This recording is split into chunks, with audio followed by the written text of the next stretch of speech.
Listo.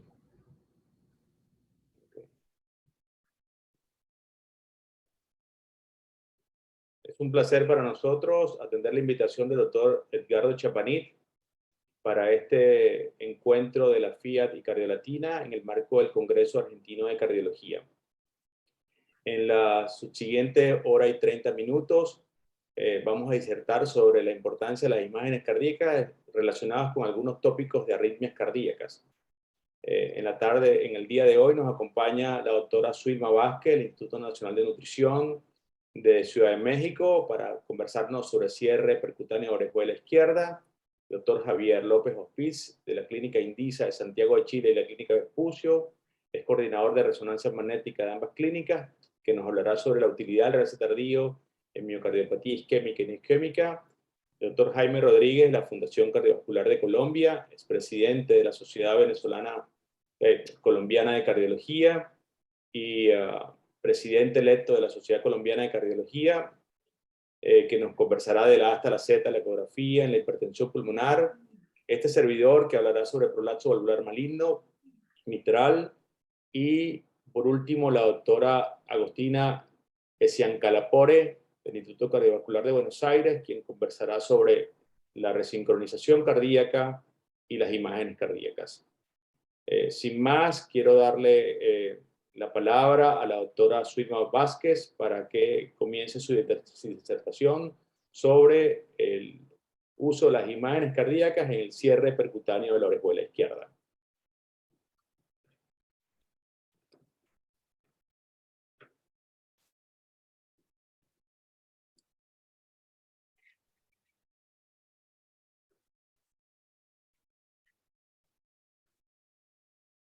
¿Y me puede dar permiso de compartir la pantalla, doctor?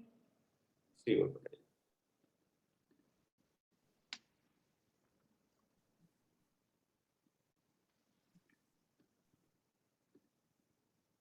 La filmita puedes compartir.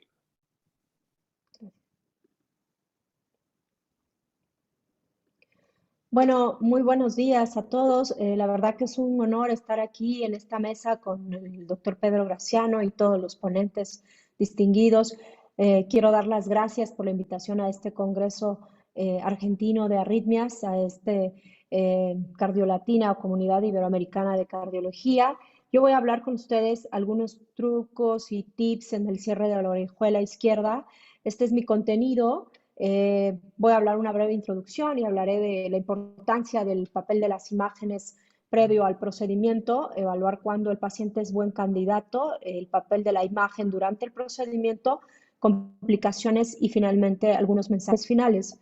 Decir que, como todos sabemos, esta tecnología, este cierre percutáneo de la orejuela está basado pues en la utilización de dispositivos para prevenir el embolismo, importantísimo decirlo, en fibrilación auricular no valvular. El mejor candidato se va a identificar por el alto riesgo de BC, o sea, un CHA2-VASc alto, pero un alto riesgo de sangrado, un Hasbled alto también. El uso de la imagen cardiovascular, como sabemos, tanto la ecocardiografía inicialmente bidimensional y hoy día tridimensional, el eco intracardíaco y a recientes años la tomografía, pues será primordial para previo al procedimiento, durante el procedimiento y en el seguimiento de los pacientes. Sin duda alguna, de los dispositivos hoy día aprobados por la FDA y del cual pues yo tengo más experiencia y es el que voy a hablar, pues es el Watchman. Como sabemos, desde el año 2000, 2002, iniciaron todos los estudios, como podemos ver acá, de los más importantes sin duda es el Protect AF y el Prevail, y a recientes semanas el estudio Pinnacle Flex, que fue publicado recientemente y que prácticamente pues, nos habló de la eficacia y la seguridad con el nuevo dispositivo Watchman Flex, del cual voy a comentar algunos puntos importantes durante la charla. Importante decir que este dispositivo que ha sido aprobado por la FDA pues tiene alrededor de 4,000 pacientes estudiados y creo que es uno de los más importantes hoy día. Sin duda, hablar del cierre de orejuela, tenemos que platicar, por supuesto, de la imagen previo al procedimiento. Este saco que surge de la aurícula izquierda, como todos sabemos, tenemos que tener en mente que puede sufrir cambios de tamaño después del paciente tener una carga de volumen o de incrementos en la presión auricular izquierda.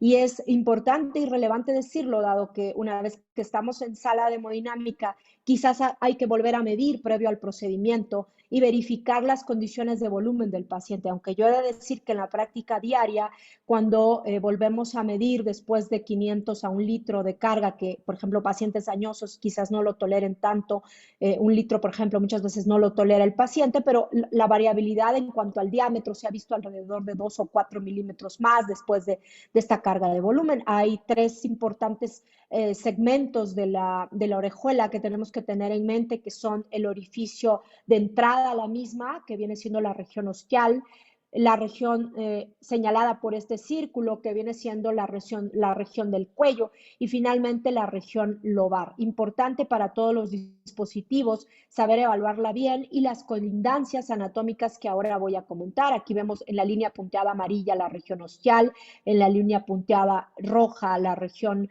del cuello o la zona landing o la zona de aterrizaje, y finalmente la región lobar. Es importante también decir que esta estructura anatómica puede tener múltiples variaciones dependiendo pues obviamente dependiendo del individuo. Es importante decir que en estas vistas dirigidas hacia la orejuela en FACE podemos observar claramente pues cómo las colindancias anatómicas importantes a tener en mente son el ligamento de Marshall, el Ridge. Es importante evaluarlo y verlo y no perderlo de vista durante gran parte del procedimiento. Y este Ridge, pues importante decir que va a separar la orejuela izquierda de la vena pulmonar superior izquierda, y esto será un punto importante a tomar en cuenta durante el procedimiento.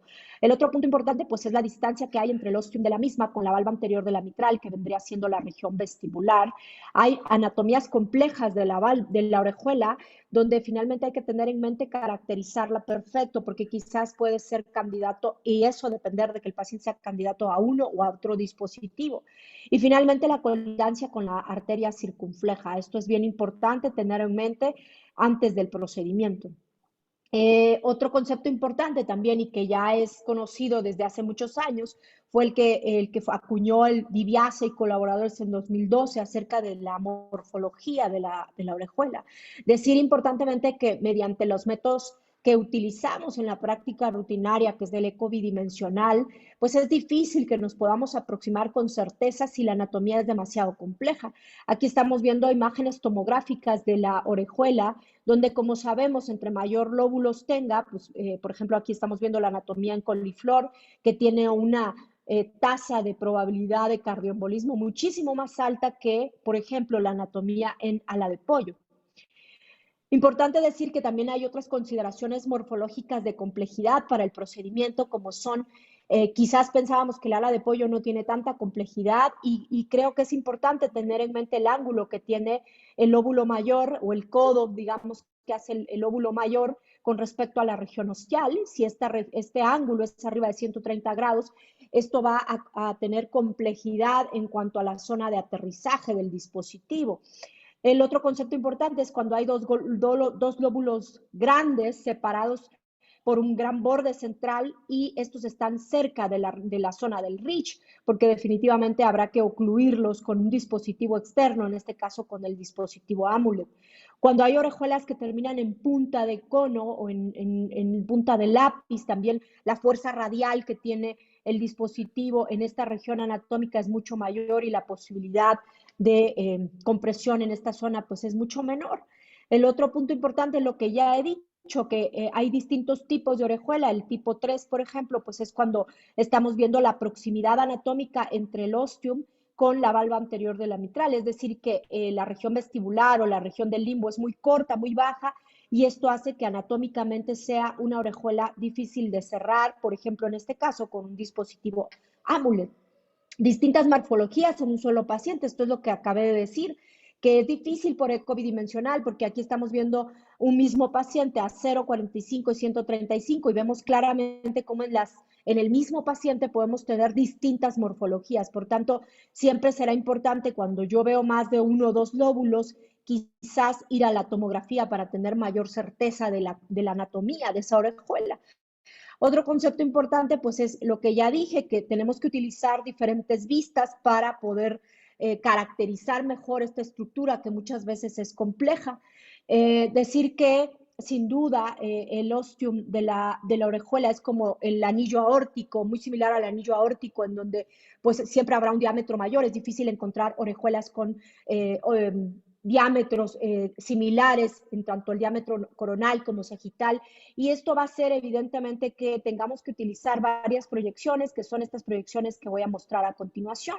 Estamos viendo la primera proyección, que es a 0 grados, a 45, a 90 y a 130, 140 grados, que son las proyecciones, digamos, en eco bidimensional, que son el parteaguas, la base importante para empezar la medición. Yo empiezo a medir para el dispositivo Watchman en una línea, digamos, que colinda por el lado izquierdo con la circunfleja y por la parte derecha con 1.5 a 2 centímetros por debajo del ligamento de Marshall. Entonces, de esta manera yo voy midiendo la región de la zona de aterrizaje o de la zona del cuello, y a esta línea trazo una línea perpendicular con respecto a la región del ápex de la orejuela o la región lobar. Y bueno, yo voy reportando, ¿no?, y anotando los diámetros de esta región anatómica. Es importante decir que para el dispositivo Amulet y para el dispositivo Watchman, pues hay una pequeña diferencia que voy a comentar a continuación. Importante decir que siempre esto es un team, y sin duda la correlación entre las imágenes tanto del eco intracardíaco o transesofágico y la imagen angiográfica será fundamental. Aquí estamos viendo cómo la imagen a 45 grados que yo obtengo por ecocardiografía transesofágica generalmente se equipara a una oblicua anterior derecha con cráneo del intervencionista. Lo mismo a 135 grados, que es la imagen que ustedes también en la parte inferior de la diapositiva, se equipara a la oblicua anterior derecha con cauda del intervencionista. Se sabe que a 135 grados yo veo mejor la región lobar, como estamos viendo acá en esta imagen, donde observamos claramente 3 lobulitos, y a 45 grados generalmente vemos perfectamente bien la zona de aterrizaje. Es importante tener esto en mente cuando estamos en la sala.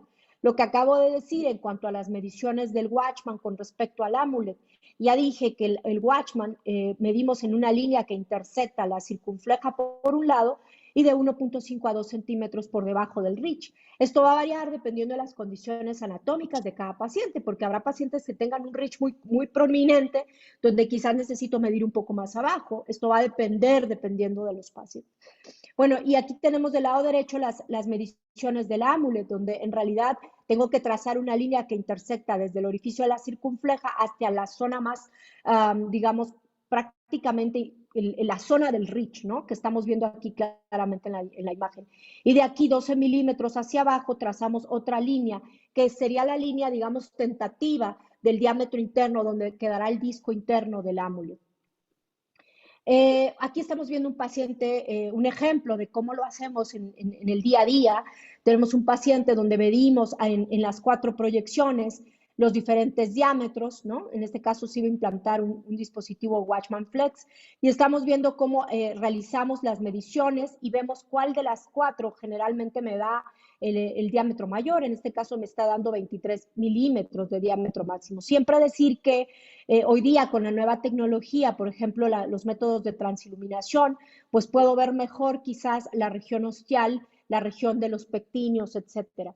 Entonces, bueno, aquí, por ejemplo, yo de todas maneras siempre trato de coger un volumen de datos completo enfocado a la orejuela y medir a su vez a través de un corte triplanar nuevamente los diámetros mayor y menor de la misma, que en este caso estamos viendo que me coincide con el diámetro que obtuve a 135 grados de 23 milímetros o 2.3 centímetros.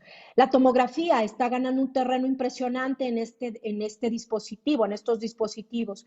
¿Y esto por qué? Pues porque generalmente la resolución espacial de la tomografía es extremadamente importante con respecto al eco transesofágico, al eco intracardíaco. Cuando nosotros tenemos una morfología compleja por eco transesofágico, no lo dudamos y llevamos al paciente a tomografía. Se ha visto que la región ostial o la región de la zona de aterrizaje está calculado en algunos estudios ser 2 a 3 milímetros mayor de lo que medimos en la tomografía con respecto a lo que se mide con el eco transesofágico y hasta 3 a 4 milímetros mayor con respecto a lo que mide el intervencionista. Esto es importante tenerlo en cuenta.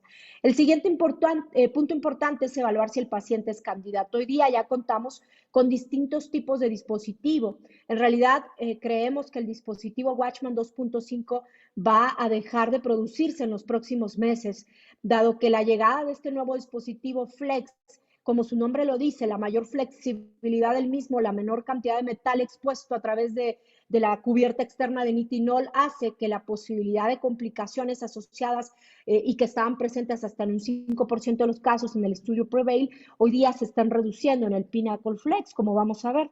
Entonces, ¿qué cambios hay respecto al Watchman tradicional 2.5 con respecto al Flex? Pues que el Flex nos permite una compresión mayor hasta del 30% con respecto al Watchman 2.5. Es importante decir que nunca olvidar que la morfología de los ostium raramente va a ser una morfología redonda, como vemos hasta en un 6% en realidad es redondito el diámetro o la región ostial. En realidad, como ven ustedes, la mayoría de los dispositivos pues en realidad tendrían que abocarse a las morfologías extremadamente complejas del ostium. Este nuevo dispositivo, el dispositivo Watchman Flex, en realidad es mucho más flexible y tiene otras características importantes, además de que es extremadamente flexible. Eso, por supuesto, le permite que los alambres de fijación, que tiene mayor cantidad de alambres de fijación, 18 comparado a 10 del Watchman 2.5, menor cantidad de metal expuesto en la malla de nitinol, pues primero va a hacer que haya menor posibilidad de trombosis asociada al dispositivo. Número 2, que el dispositivo y estos alambres de fijación van prácticamente envueltos a diferencia del dispositivo anterior. Y esta bola flex, que es la que ustedes ven acá, este bolito flex, en realidad permite que la recaptura, primero la posibilidad de desgarro de las paredes de la misma sea menor y por supuesto que la recaptura total sea extremadamente posible y la tasa de complicación es muchísimo menor. La imagen cardiovascular en el procedimiento va a empezar con un eco transesofágico para evaluar, por supuesto, otra vez la ausencia de trombos intracavitarios y sin duda alguna la punción transeptal será un paso fundamental. Yo creo que gran parte del éxito del procedimiento depende de la punción transeptal a través de estas dos vistas importantes, donde todos sabemos que generalmente no es una regla, pero generalmente la punción del dispositivo, de los dispositivos de cierre, pues van a ser a nivel posterior inferior, a diferencia del MitraClip, que generalmente son punciones más altas, punciones más superiores. Importante decir que cuando nosotros contamos con toda la tecnología, en el caso del paciente que tiene eco tridimensional o eco transesofágico, cuando vimos que la anatomía era muy compleja, hoy día estamos viendo que estas anatomías complejas me van a permitir con una tomografía verificar mejor la zona de punción transeptal, que muchas veces quizás nos tendremos que ir un poquito más medial o quizás inclusive hasta anterior para tener adecuada coaxialidad con la orejuela. Aquí estamos viendo un ejemplo de un paciente donde vemos un septum interatrial extremadamente laxo. Ven ustedes como aneurismático, que no fue necesario realizar punción guiada se me fue. O sea, no es necesario utilizar otro tipo de metodología para realizar la punción transeptal.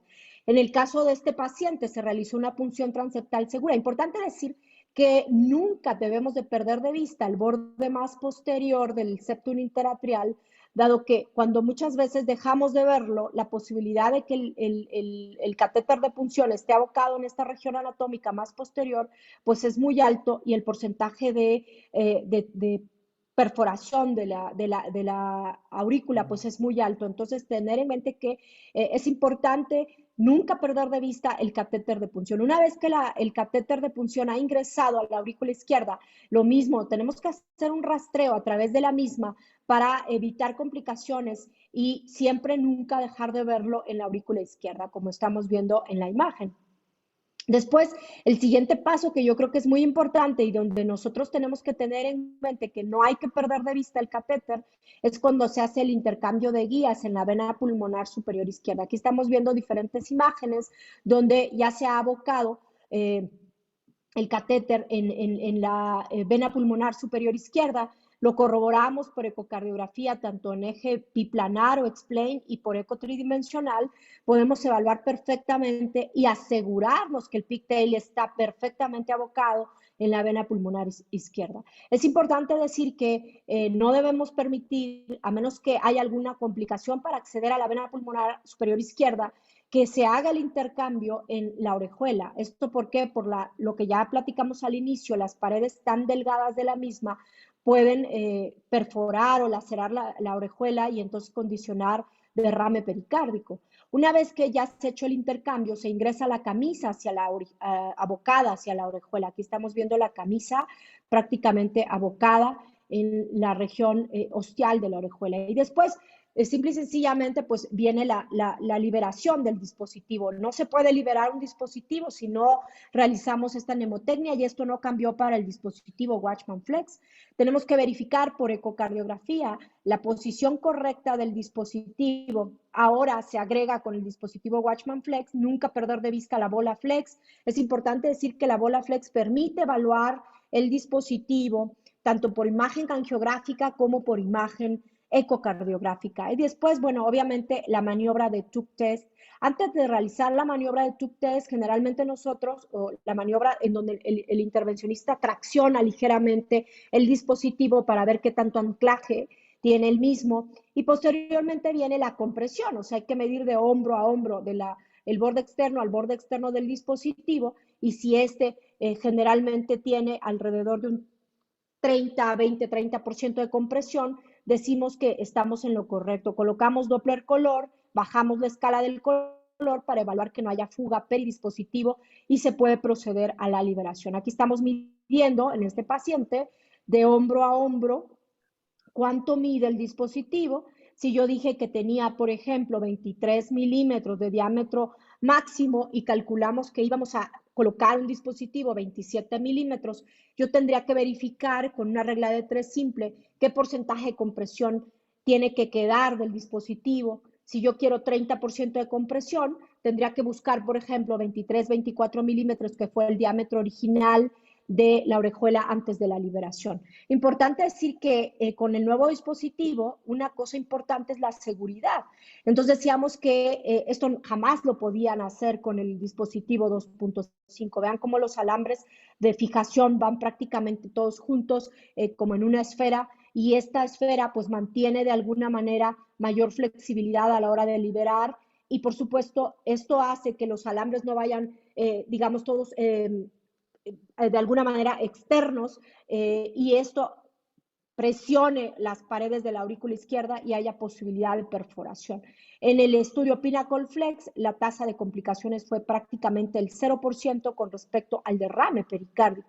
Estos alambres, nuevamente en este video animado, vemos estos alambres de fijación que van todos juntos, formando pues como una esfera alargada, ¿no? Le decimos bolillo flex, que permite una captura total en prácticamente el 100% de los casos. Hay morfologías diferentes del paciente que fueron estudiadas en el estudio Pinnacle Flex, y estas son las 3 morfologías con respecto al porcentaje de compresión. Como ustedes ven, cuando el dispositivo se observa de esta manera con marshmallow, podemos pensar que el dispositivo tiene una compresión cercana al 15%. Cuando lo vemos en forma de bala, pues quizás estamos pensando que el dispositivo tiene una compresión alrededor del 20-23%. Idealmente tendríamos que verlo como esta morfología de hot dog, que ha sido denominada hot dog, que generalmente vemos que esto nos habla que el dispositivo tiene una compresión bastante buena, cercana al 30%, y aquí vemos los porcentajes en los cuales se observó en el estudio Pinnacle Flex la compresión cercana a este porcentaje al 30%.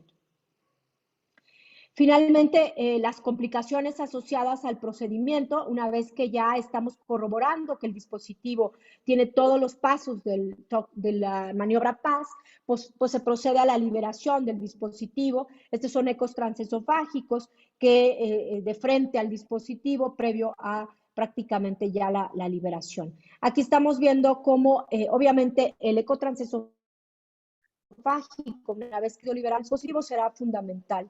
Importante decir que siempre tenemos que colocar color para verificar que no haya fuga peridispositivo. La presencia de trombos peridispositivo también se disminuyó en el estudio Pinnacle Flex, como voy a comentar. En el estudio PROTEGEF se vio que hasta a 6 meses, hasta 8% de los pacientes tenían fugas mayores a 5 milímetros. Entonces, esto es importante porque esto ha venido a cambiar un poco con el estudio Pinnacle Flex, que es lo que voy a comentar a continuación.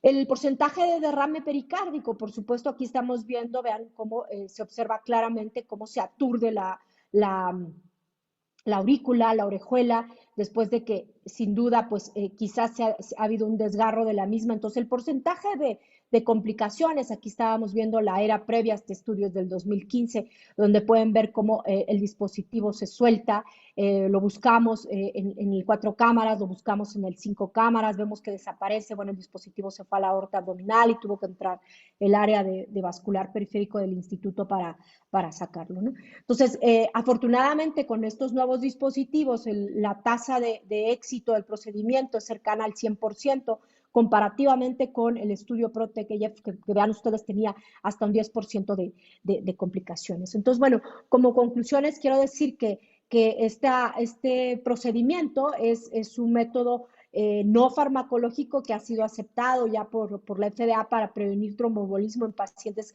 que verdaderamente lo requieren, como son CHA2DS alto, HAS-BLES alto. Los datos confirman que la morfología y la función de la orejuela pues, pueden ser indicadores de trombosis. Si me preguntan si la imagen cardiovascular es absolutamente necesaria en este tipo de dispositivos, antes, durante y después, la respuesta es absolutamente sí, con ecocardiografía bidimensional, tridimensional o eco intracardíaco, y quizás con el advenimiento de la resonancia, sin duda la caracterización de anatomías complejas hoy día está cambiando paradigmas. Y eso es todo. Muchas gracias por su atención.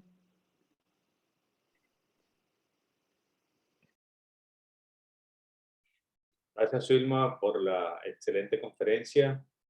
A continuación vamos a tener la posibilidad de escuchar al doctor López Ortiz conversando sobre resonancia magnética, la caracterización de reverso tardío en cardiomiopatía o miocardiopatías, tanto isquémicas como no isquémicas. El doctor Ortiz es cardiólogo especialista en imágenes cardíacas y trabaja en la clínica Indisa y Vespucio de Santiago de Chile, donde es coordinador de ambas clínicas en la parte de resonancia magnética.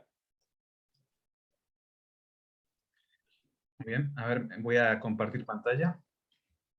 Sí, ya puedes compartir tranquilamente.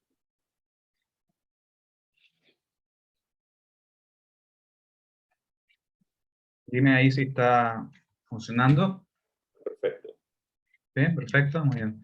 Dime si aparece el... A ver. Opciones. El puntero láser, no lo veo acá. Bueno, a ver. Ok, bueno, no importa.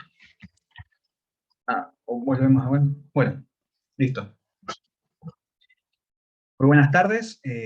Muchas gracias al doctor Pedro Graciano por la invitación y compartir esta mesa con importantes colegas. Mi nombre es Javier Alejandro López Opil, yo soy cardiólogo especialista en imagen cardíaca y es un agrado estar en el Congreso de Arritmias argentino. Y mi misión es convencerlos y explicarles cómo es y se analiza el realce tardío y cuál es su utilidad en la miocardiopatía isquémica y no isquémica. Básicamente, los objetivos de esta charla van a ser el análisis del valor diagnóstico y pronóstico del realce tardío aplicado a las diferentes miocardiopatías, interpretar una secuencia de realce tardío, entender los aspectos básicos de la resonancia cardíaca y siempre, como a mí me gusta, con casos clínicos aplicados. Bueno, ¿por qué resonancia cardíaca? Vamos a partir con un caso clínico para que entiendan la relevancia de la resonancia cardíaca bien. Tenemos una paciente de 20 años que consulta por un cuadro de palpitaciones, se le realiza un holter de ritmo que muestra extrasistorias ventriculares aisladas muy frecuentes y pares aislados con una carga arrítmica mayor al 10%. Esta paciente tenía un lupus en tratamiento controlado, estaba en clase funcional 1, sin antecedentes familiares de miocardiopatía, y el laboratorio básico para el estudio de miocardiopatía fue negativo. El cardiólogo clínico le pide un ecocardiograma que muestra una disfunción sistólica leve en la FEBI3D, con unos volúmenes sistólicos aumentados y un strain dentro de rangos normales, con un ventrículo globalmente hipokinético, y así fue informado. Este es el electrocardiograma, donde vemos bajo voltaje en las derivadas clásicas, una historia, y no mucho más que nos aporte. Y en base a esto, ¿qué tenemos? Un laboratorio negativo, un lupus controlado, el resultado del eco y un Holter de 24 horas. Una fracción de eyección levemente deprimida. ¿Qué hacemos? Tratamiento antiarrítmico que controlamos en unos meses. Buscamos la etiología. Bueno, en este caso se decidió ampliar el estudio de la resonancia cardíaca. Y acá tenemos las secuencias del cine del estudio, ejes cortos, ejes largos, una fracción de eyección leve a moderadamente deprimida, un ventrículo izquierdo con volúmenes sistólicos aumentados, una fracción de eyección del ventrículo derecho normal. Hasta ahí, sin mucho más aporte que un ecocardiograma, con mejor ventana claramente, pero vamos a ver el realce tardío. Acá tenemos los ejes cortos y los ejes largos, y vemos que el realce tardío, se los cuento yo, después se los voy a explicar, está claramente patológico. Tenemos un extenso realce subepicárdico mesocárdico en todo el ventrículo izquierdo, con un patrón en anillo, y este patrón en anillo ya nos orienta y nos prende las alarmas de tres etiologías posibles: miocarditis secuelar, sarcoidosis o displasia ritmogénica del ventrículo izquierdo.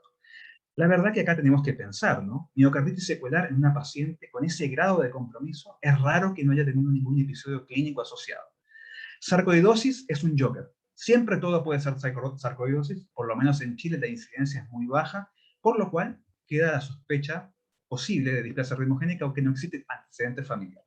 Se pide un panel genético para esto, y acá tenemos el resumen de nuestro caso, con las secuencias de cine para valorar la FEBI, el STIR que no muestra inflamación, las secuencias de sangre negra potencialmente 1 que no muestran infiltración grasa, y el patrón de realce tardío.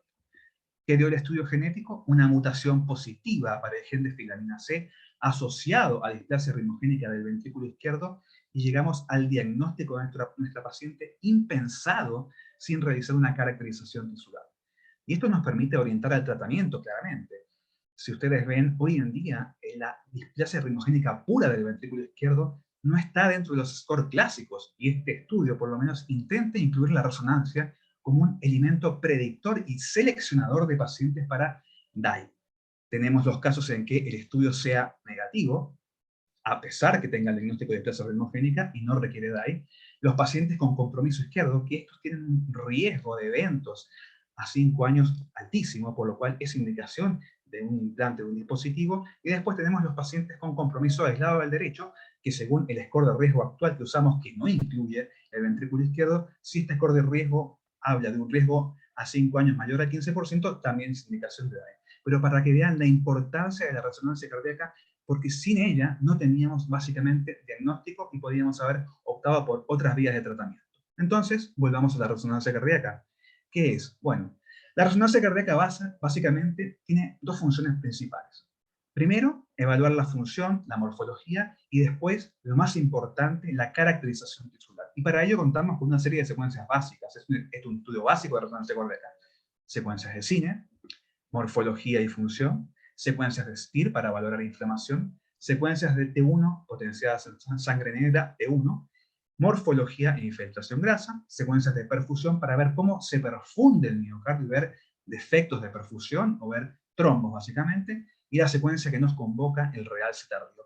Este es el estudio básico de resonancia cardíaca que se puede hacer en la gran mayoría de los lados. Hay un montón de secuencias más, pero que no las quiero mostrar para no aburrirlos. Y básicamente el realce tardío nos va a hablar de la fibrosis y la necrosis, cosa que voy a explicar en mayor detalle. ¿Cómo se obtiene el realce tardío? Bueno, hay una serie de secuencias que se toman posterior a la inyección de contraste, y uno siempre habla de hiperintensidad, hipointensidad, y básicamente es cuán negro o cuánto brilla el miocardio en base a la secuencia de realce tardío.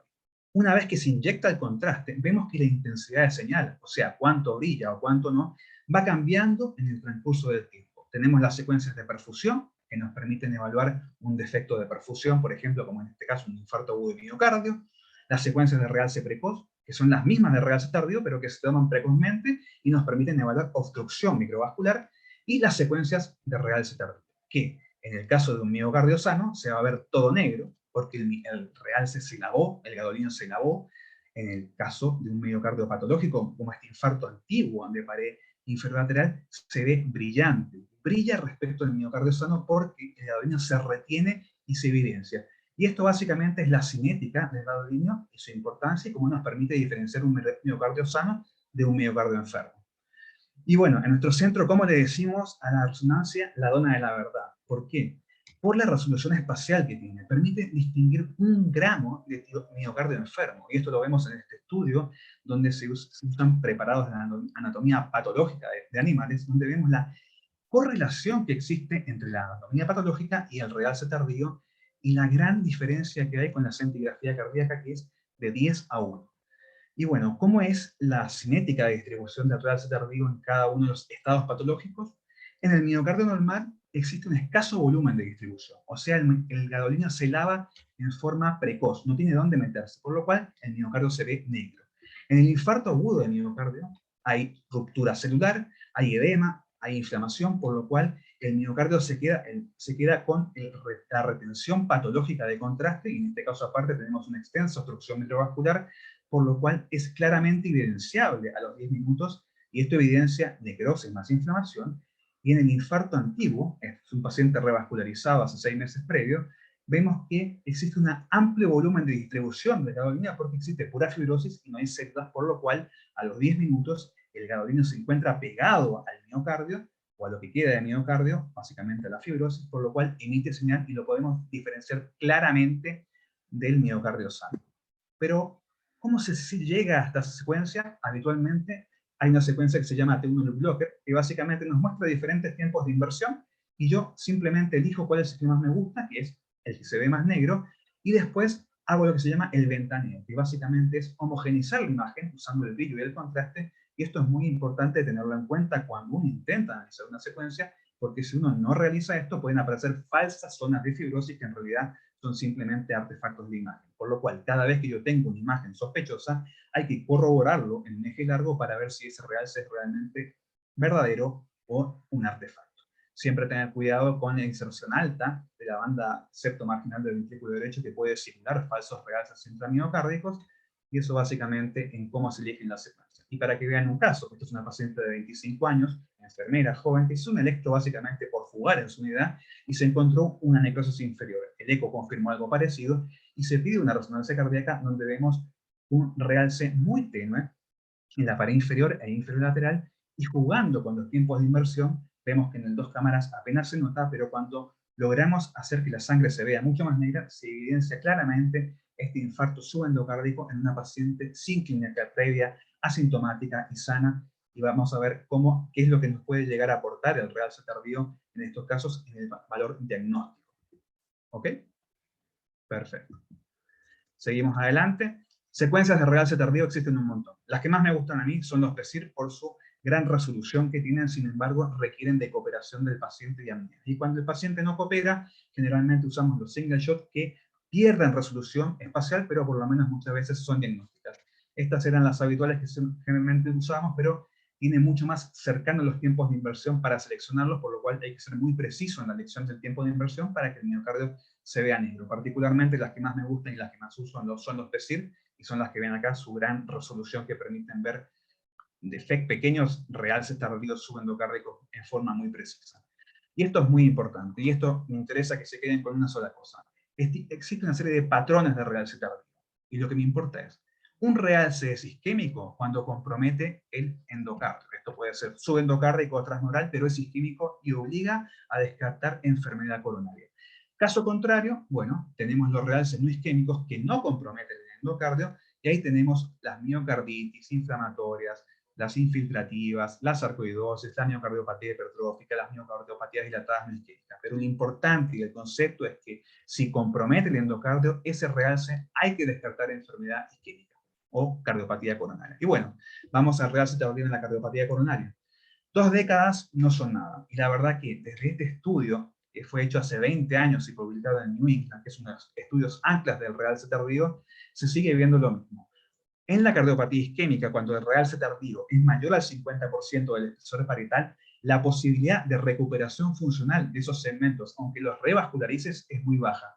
Y esto, hoy en día, en las revisiones multiimagen de revascularización y de viabilidad, sigue manteniéndose el mismo concepto. Si el realce tardío es más del 50% del espesor parietal, aunque revascularices ese segmento, el porcentaje de recuperación funcional y mejoría de la fracción de eyección es sumamente bajo, así que mejor no lo intenten.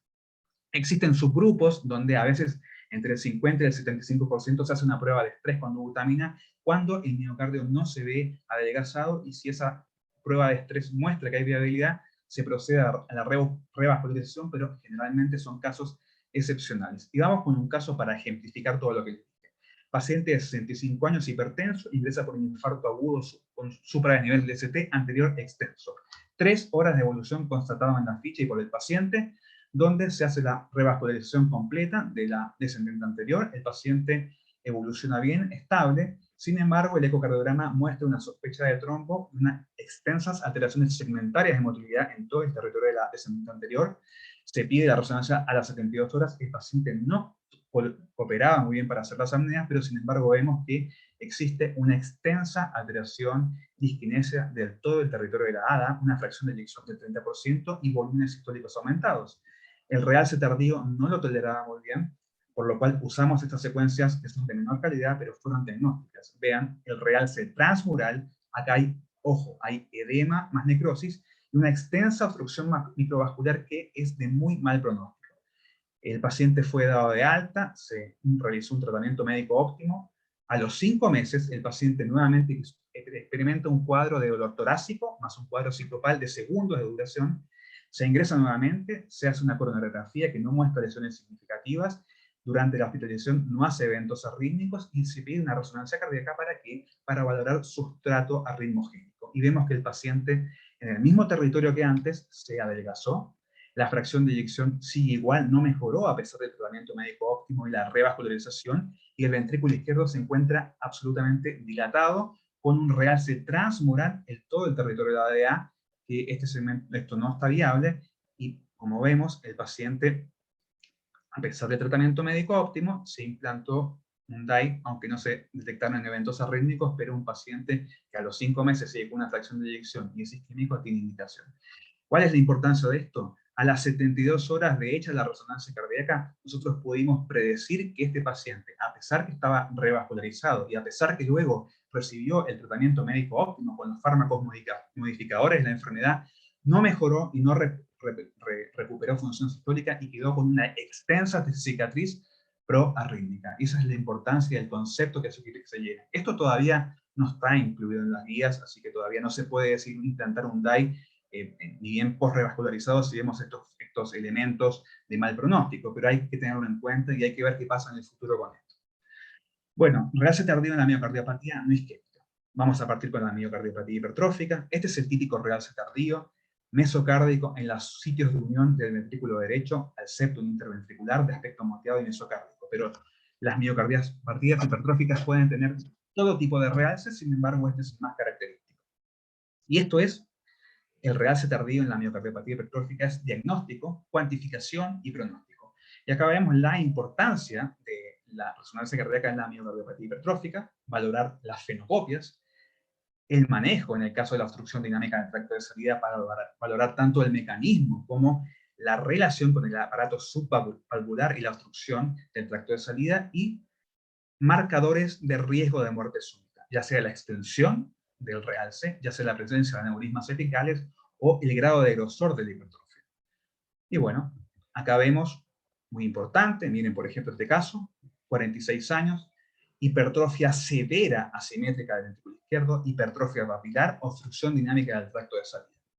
Pero no todo es lo que parece, y esto es lo que habitualmente podemos ver en un eco, digamos, ¿no? Y hasta ahí quedamos.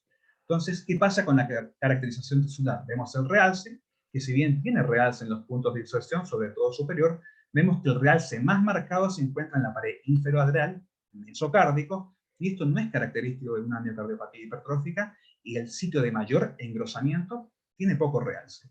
Se hace una secuencia de mapeo paramétrico y, curiosamente, los mapas están pseudo normalizados. Este paciente tendría que tener valores muchísimo más altos de mapeo, y ese es el concepto. Esto es una enfermedad de Fabry.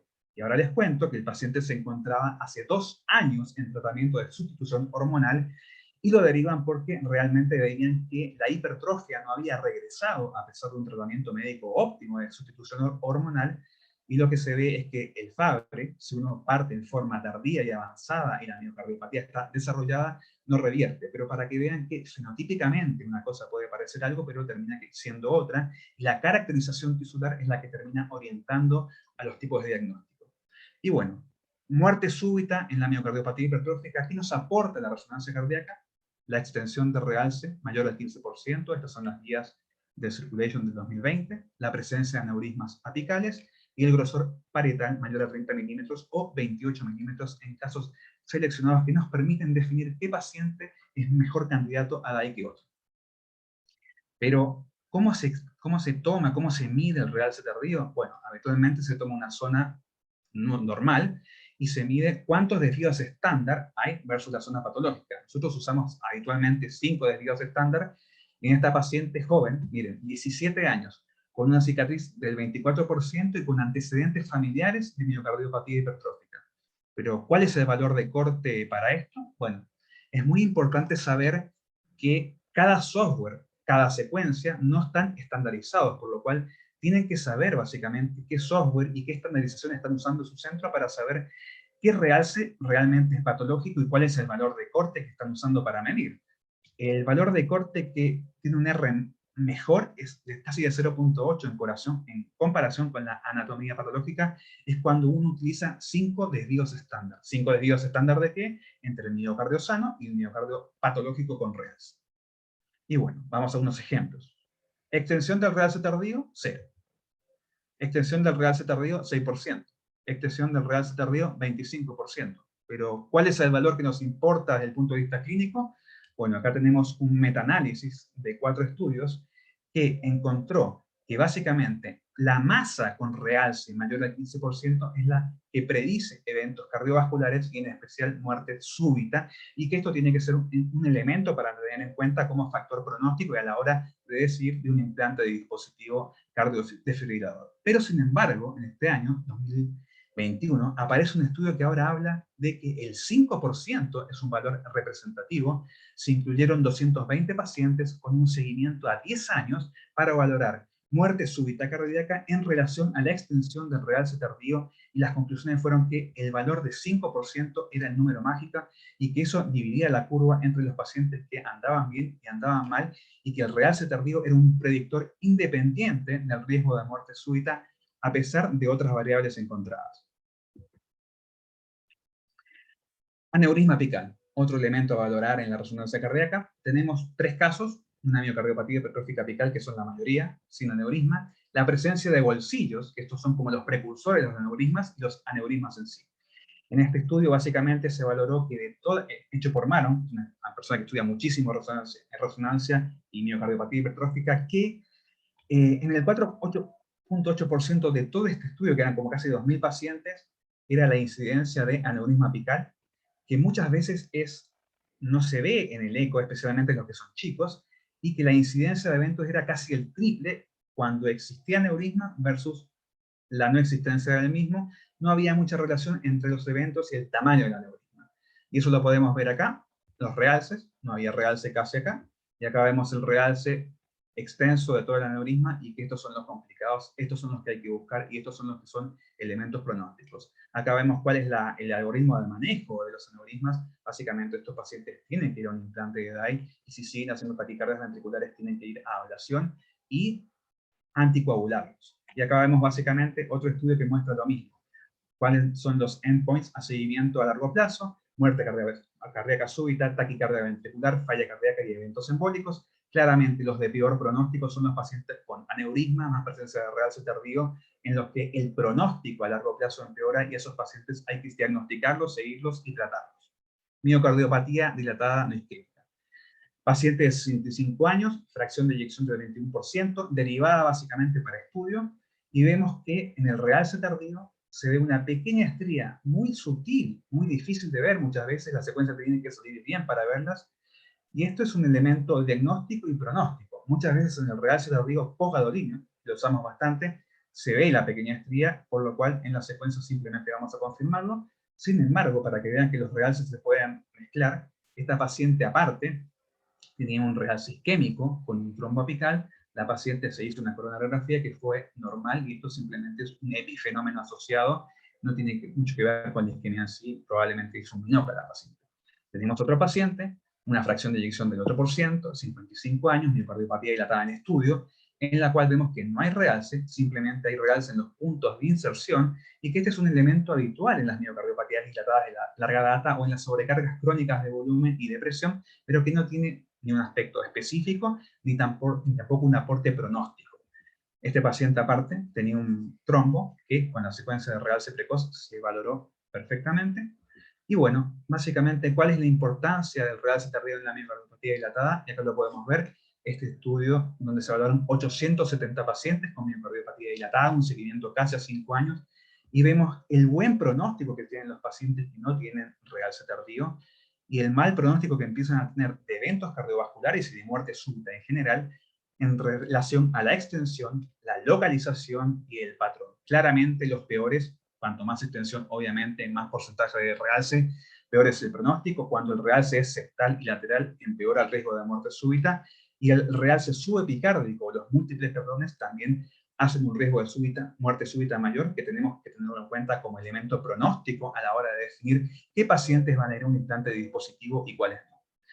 Acá tenemos otro algoritmo más, pronóstico. Este estudio utilizó 1.165 pacientes, seguimiento a 36 meses, dado el mal poder discriminatorio que tiene hoy en día y muchas veces cuestionado de la fracción de eyección, se dividió a los pacientes en pacientes de bajo riesgo, los que no tenían realce tardío, como en este caso una fracción de eyección mayor al 20%, los pacientes de alto riesgo con realce tardío positivo, una fracción de eyección menor al 35%, y un grupo intermedio, en el cual los que realmente iban a implante de dispositivo y tenían peor pronóstico eran los que tenían o una fracción de eyección sumamente deprimida, menor del 20%, o los pacientes, y este es un dato interesante, con realce positivo y de alto riesgo, con una fracción de eyección mayor a 35%. ¿Cuál es el realce de alto riesgo? El realce epicárdico, el transmural y el compromiso septal y lateral.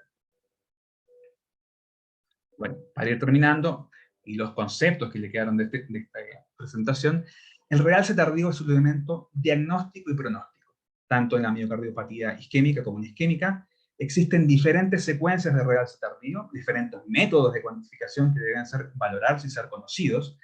La resonancia cardíaca permite realizar una caracterización tisular miocárdica, teniendo un rol central y único en la búsqueda de sustrato arritmogénico. La extensión del realce tardío es un elemento pronóstico en la miocardiopatía hipertrófica que permite seleccionar pacientes candidatos a DAI, tener presente y realizar la búsqueda activa de las miocardiopatías hipertróficas con aneurisma apical, las cuales son un subgrupo aparte con un riesgo pronóstico diferente. Y en los pacientes con miocardiopatía dilatada, la presencia de realce tardío, su extensión, el patrón y localización son elementos pronósticos de eventos cardiovasculares que nuevamente permiten seleccionar los pacientes candidatos a DAI. Muchas gracias, un gusto, saludos.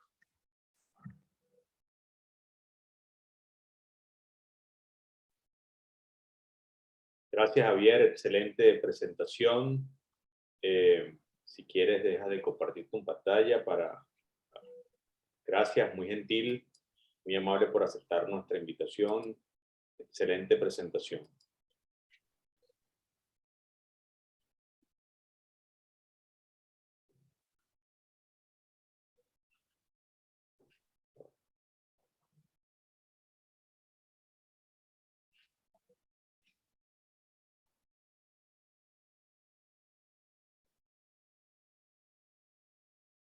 Ahí se dejó de compartir, ¿no? Sí, te estoy dando de poner a Jaime acá como... Ya va, déjame. Yo ya salí. A mí me apareció ahora la opción de compartir pantalla a mí.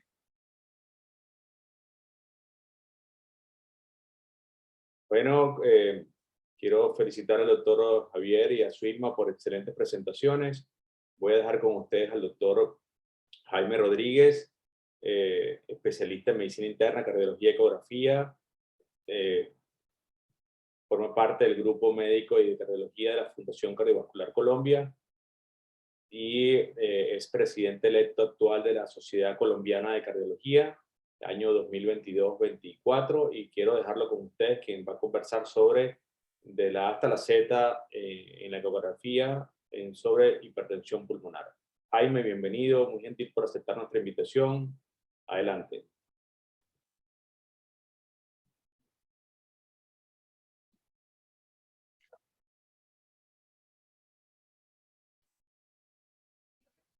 Bueno, un verdadero placer poder compartir con ustedes este espacio. De verdad que a todo el comité organizador por este espacio en este importante evento. Y en los próximos minutos quiero compartir esta información de la ecocardiografía en lo que tiene que ver en la hipertensión pulmonar. Y arranco mi presentación haciendo esta pregunta. ¿Ustedes se han imaginado hoy evaluar un paciente con hipertensión pulmonar sin la ayuda del ecocardiograma? Sin duda alguna, la evolución de la hipertensión, de lo que sabemos hoy en día, va de la mano de lo que hemos avanzado en los últimos años en el ámbito de la ecocardiografía. Esta es una imagen de una foto real del primer ecocardiógrafo en Colombia en el año 1976, que es más o menos similar en vuestros países de toda Latinoamérica, y cómo posteriormente, con la ayuda del modo M, se hacían los diagnósticos de hipertensión pulmonar. Pero hoy en día ya tenemos estas herramientas tecnológicas que hemos avanzado del modo bidimensional a la ayuda de la tridimensionalidad, que realmente nos permite conocer un poco más esa función anatómica y funcional del ventrículo derecho. Pero sin duda alguna, haciendo la búsqueda, es realmente impresionante cómo en los últimos 20 años el crecimiento en la publicación de estudios de ecocardiografía en hipertensión pulmonar ha sido de manera notable en la ecocardiografía, siendo el año cumbre el año 2018, con casi 700 publicaciones, y ven acá, pues, por razones obvias, 2020-2021 hay una caída en el número de publicaciones en vista de la pandemia. Pero sin duda alguna ha salido información relevante que yo creo que van a haber posiciones nuevas en el próximo simposio, que es el 7º simposio a realizar en marzo del 2023 en Orlando. Recuerden que es un simposio mundial de hipertensión pulmonar en el que siempre se sientan precedentes de manera importante que cambian el enfoque y el manejo y el seguimiento. Pero a través de la historia, hace unos años, no muy lejos, en el año 85, se decía que era realmente difícil, de manera no invasiva, evaluar la hipertensión pulmonar. Y cómo nuestros colegas en esa época, utilizando una medición de intervalos de tiempo, utilizando la evaluación del análisis del flujo transvalvular pulmonar, se hacía el diagnóstico de hipertensión pulmonar, y esto correlacionado con las mediciones invasivas en la sala de hemodinamia, hasta que posteriormente, allá en la década de los 80, especialmente en el año 85, estos dos trabajos importantísimos que marcaron la historia de la hipertensión pulmonar, porque el grupo de Nueva York y el estudio de la Mayo Clinic, en el cual, evaluando el jet regurgitante y haciendo de manera simultánea con cateterismo, podrían cuantificar ese gradiente de insuficiencia tricuspidia y por tanto estimar esa presión del ventrículo derecho con una excelente correlación. Y lo digo excelente porque miren ustedes cómo una R de 0,96 en el año 85 fue realmente espectacular, y es lo que hacemos nosotros hoy en día en nuestros laboratorios de ecocardiografía.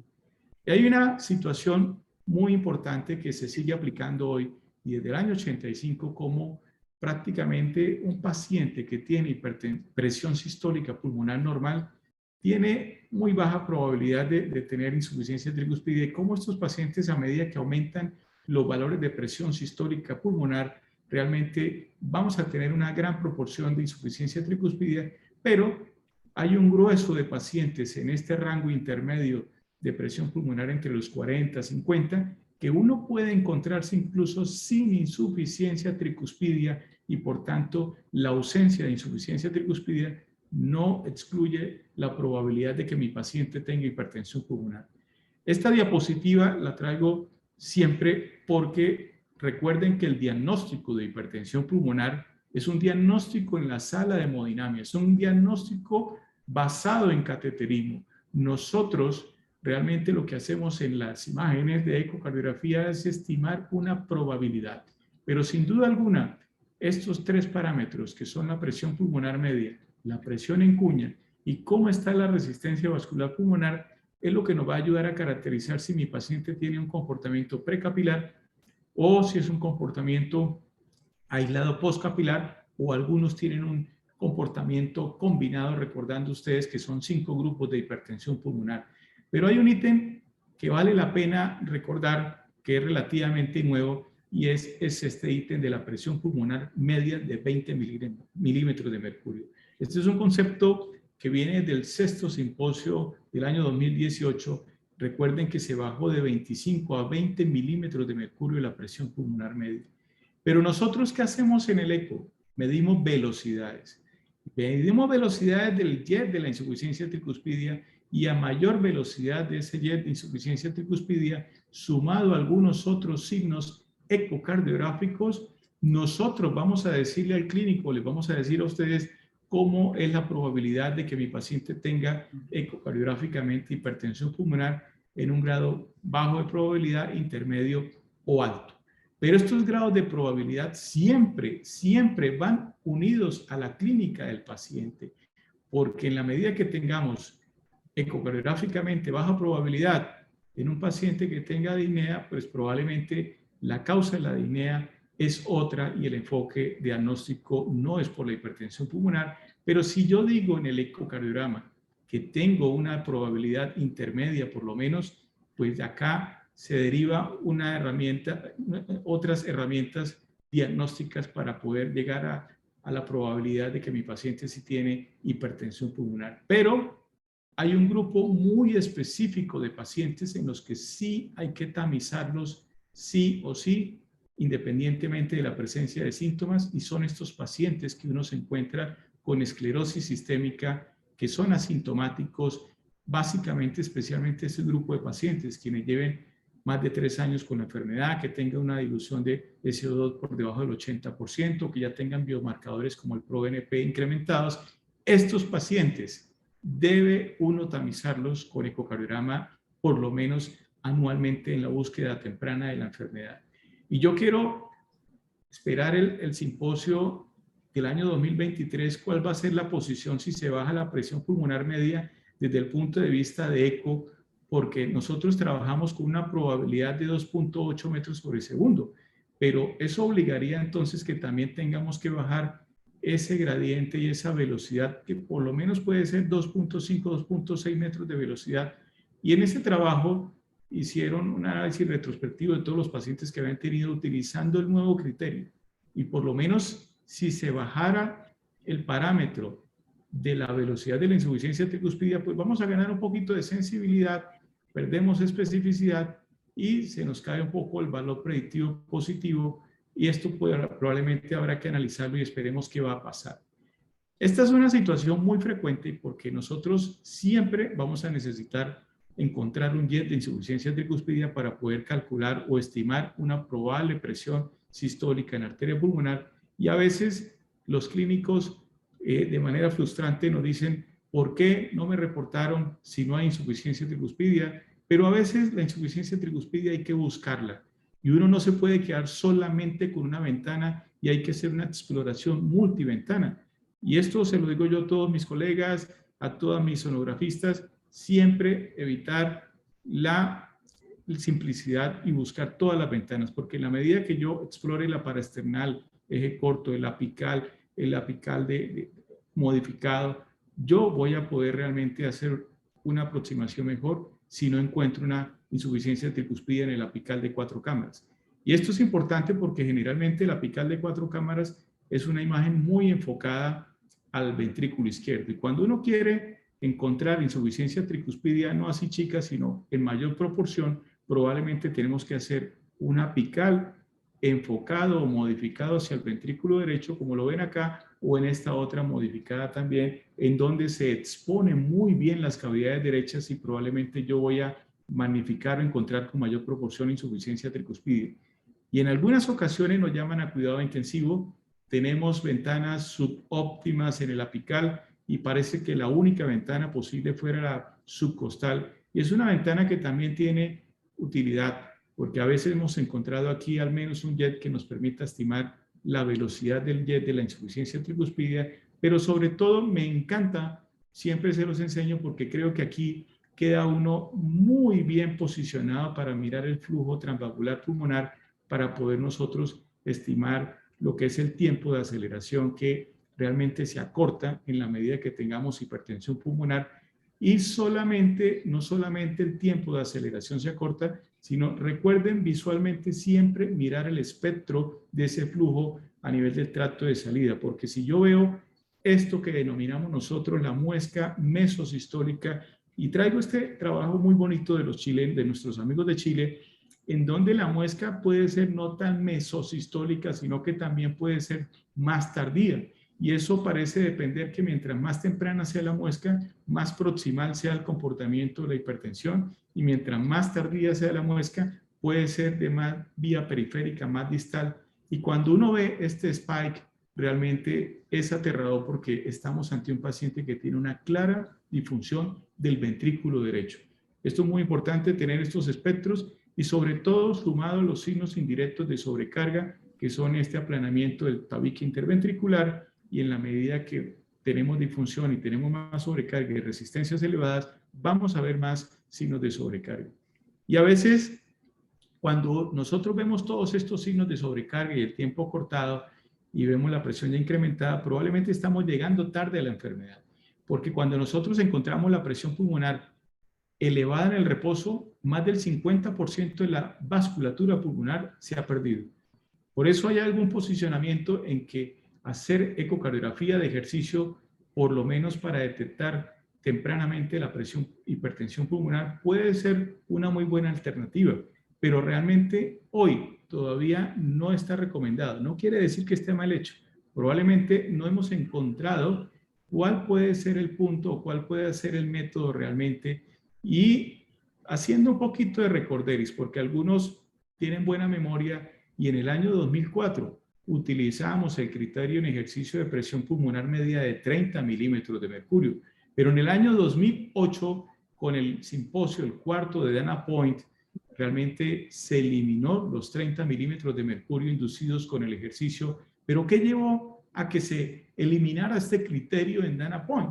Pues realmente ellos dicen lo siguiente. Uno, pues hay un comportamiento a medida que envejece uno que puede corresponder simplemente al envejecimiento. A veces algunos hacen mayor gasto cardíaco y puede uno incrementar la presión pulmonar, pero que también, y esto es importante porque hoy nos estamos encontrando con pacientes con lo que denominamos falla cardíaca con función sistólica preservada, y algunos de ellos terminan elevando la presión en cuña durante el ejercicio y de manera retrógrada generando incremento en la presión pulmonar. De manera que estos son los argumentos, pero yo creo que en este simposio del año 2023 van a tener que tener en cuenta este importantísimo paper publicado el año pasado del grupo de Boston, y es realmente espectacular. 700 pacientes que tenían disnea, tenían función ventricular normal, y de manera prospectiva miraron analizando con la prueba ergométrica, con la cardiopulmonar, y simultáneamente cateterizados,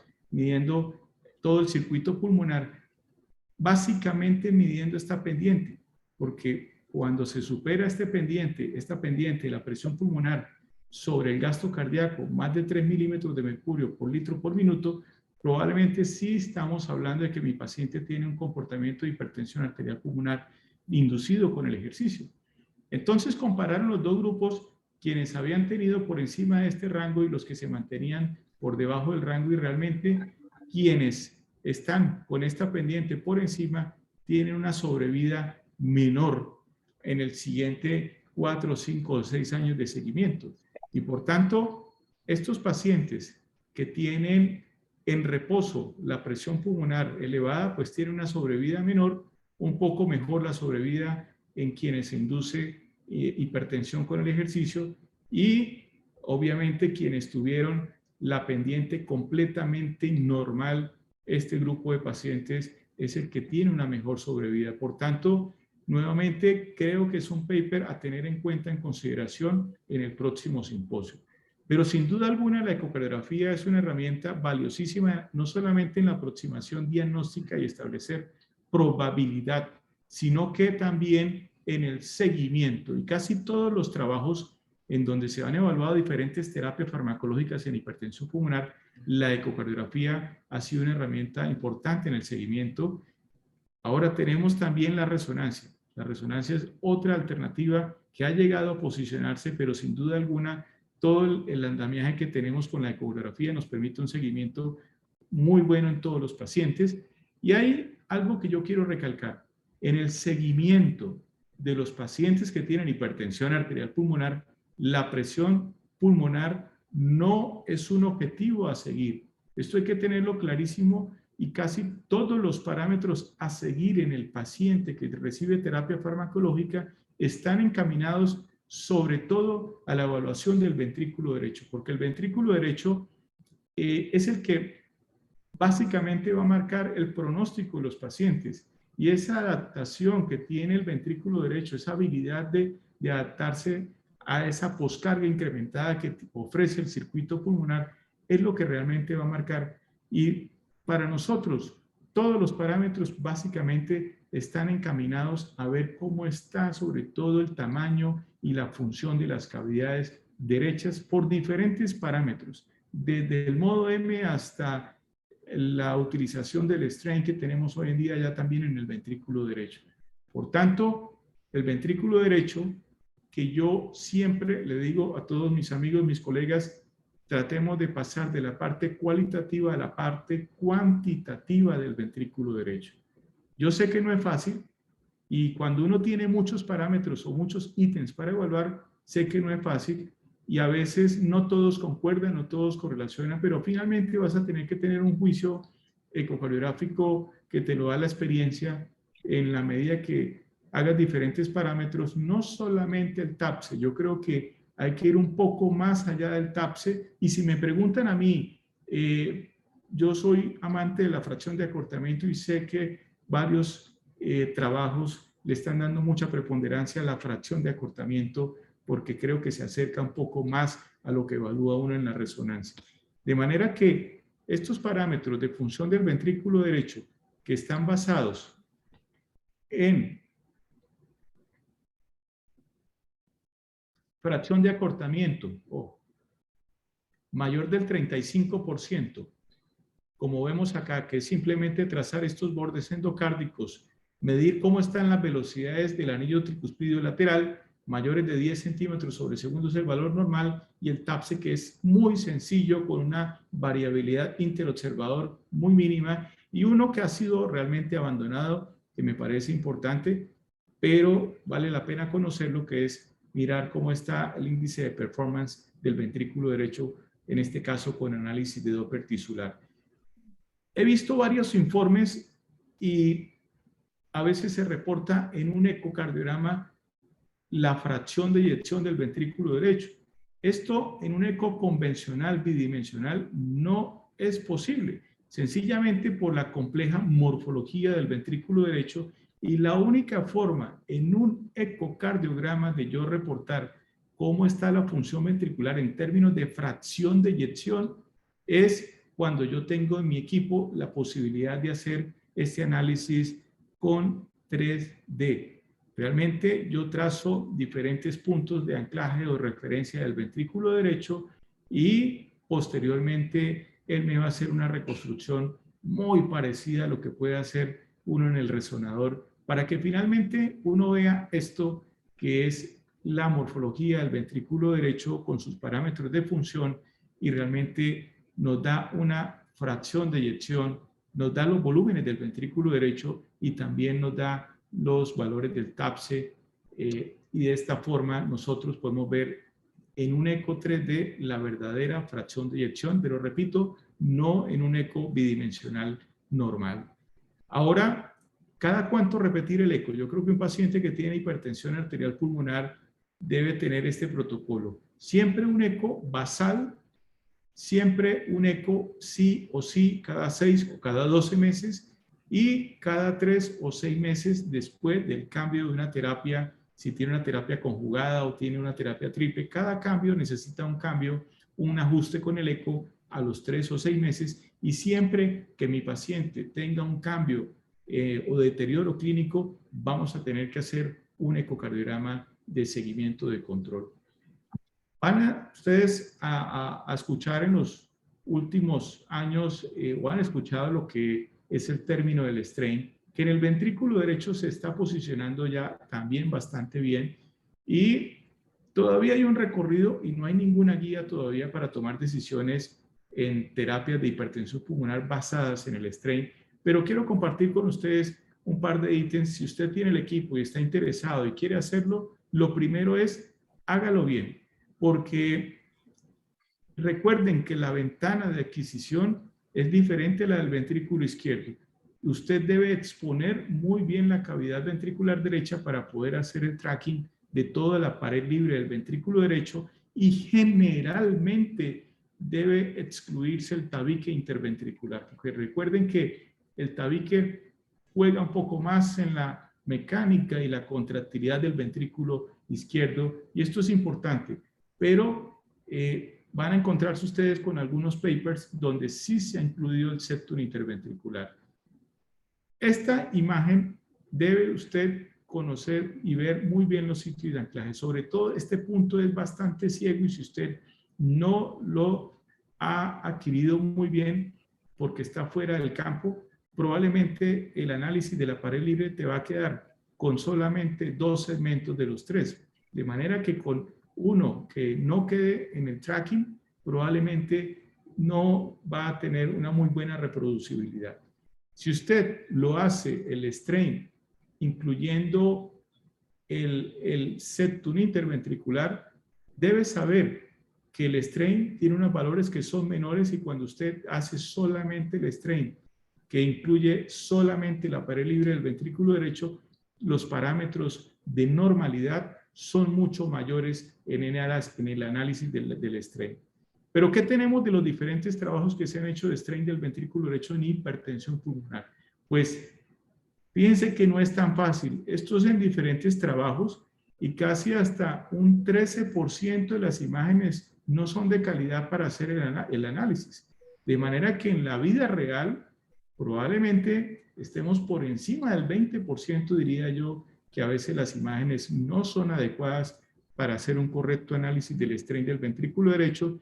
Y miren la heterogeneidad, porque no todos incluyen solamente la pared libre y algunos incluyen el septum interventricular en el análisis del strain. Pero probablemente nosotros hagamos una discusión de cuál pueda ser el punto de corte y como una variable dicotómica decir uno, mire, si está por debajo del 20 es anormal y si está por encima del 20 es normal, lo cual eso tiene bastante tela de dónde cortar, pero me parece que más que eso es analizar cuánto cae el análisis del strain comparado un eco de hoy con uno que se hizo hace 2 o 3 meses y ese cambio en el análisis del strain me parece que puede ser mucho más importante que el valor absoluto solo aislado y incluso cuando uno mira en este metaanálisis esa proporción del cambio porcentual, realmente en términos de desenlaces, de mortalidad especialmente, pues fue un buen parámetro para analizar en el seguimiento de los pacientes con base en el strain. Esto lo traigo porque es un concepto que se está hablando en los últimos años, porque no es solamente hablar en términos de función, por ejemplo, del ventrículo derecho con diferentes medidas como puede ser el TAPSE. Yo creo que el TAPSE, y ustedes saben que el acoplamiento nosotros lo hemos evaluado y conocido es de manera invasiva, haciendo el análisis de estos bucles con estas curvas de presión-volumen, pero nosotros podemos ver ese comportamiento del ventrículo derecho, ese acople del ventrículo derecho, cómo se adapta a esa carga que tiene el circuito pulmonar con una medida muy sencilla que a todos los que ojalá estén conectados en este congreso, que hagan imágenes, es sencillísimo y es evaluar el TAPSE en relación a la presión sistólica pulmonar que uno pueda calcular con el eco.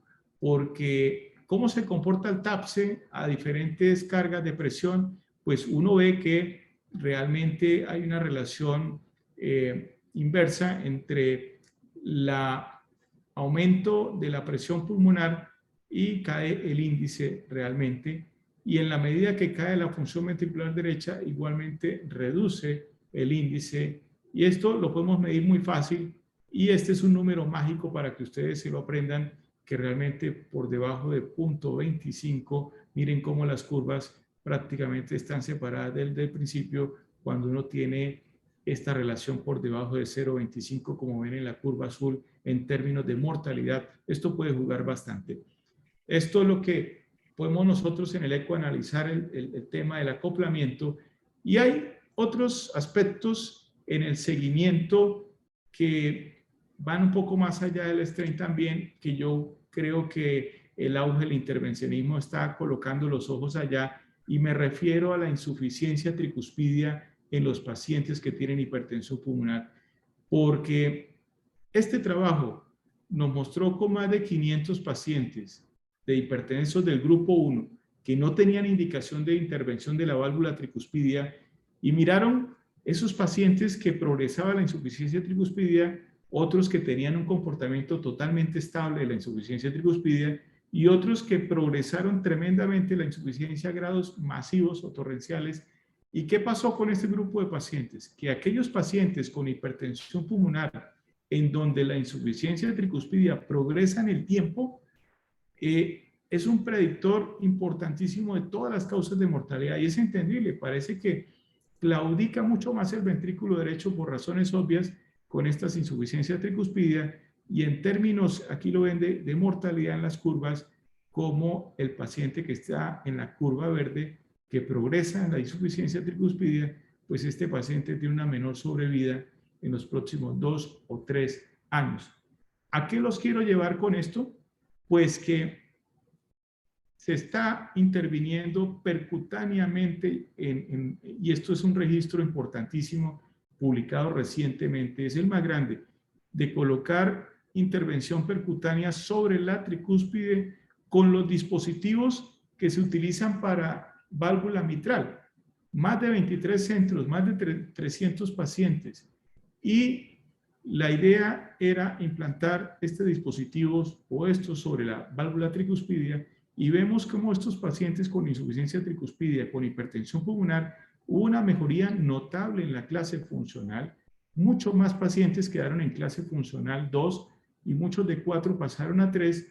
Y en términos de la reducción de la insuficiencia tricuspidia, pues creo que la gráfica es bastante notoria en la reducción de la insuficiencia tricuspidia, pero sobre todo, por lo menos en este registro de 300 pacientes, ya se está construyendo la evidencia y por lo menos se está viendo que reducir la insuficiencia tricuspidia con estos dispositivos probablemente estemos mejorando la mortalidad de nuestros pacientes con hipertensión pulmonar.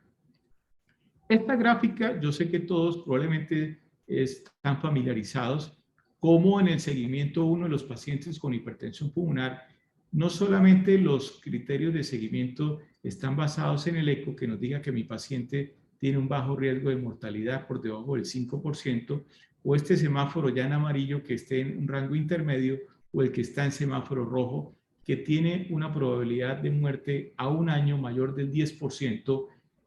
Repito, son criterios clínicos, funcionales, biomarcadores, pero desde el punto de vista del ECO, prácticamente que se limita a 2 o 3 cosas: cómo está el área de la aurícula derecha, si hay derrame pericárdico o no, y en fin, prácticamente yo creo que este semáforo va a cambiar en los próximos años con algunas variables nuevas que tienen que ver con la resonancia, que tienen que ver con el strain, que tienen que ver con la insuficiencia tricuspida, que yo creo que realmente juega un papel importantísimo.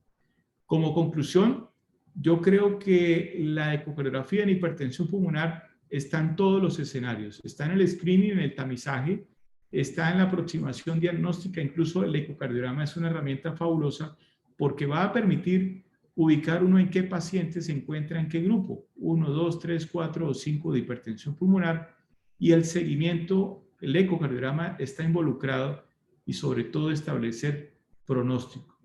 Y finalmente, esta es una invitación, quienes quieran conocer un poquito del tema de la multimodalidad en imágenes, Recién nosotros hemos venido haciendo en Latinoamérica un masterclass de imágenes en hipertensión pulmonar. Este año, hace una semana, terminamos la tercera versión. De manera gratuita pueden ingresar a este portal hapmasterclass.com y realmente por varios meses podrán ver todas las clases, descargar material y conocer un poquito de las imágenes en hipertensión pulmonar. Muchas gracias y qué rico que me hayan permitido compartir con ustedes esta información tan importante en hipertensión pulmonar. Muchas gracias a todos. Gracias, Jaime, muy gentil por haber estado con nosotros. Excelente conferencia, muy amable.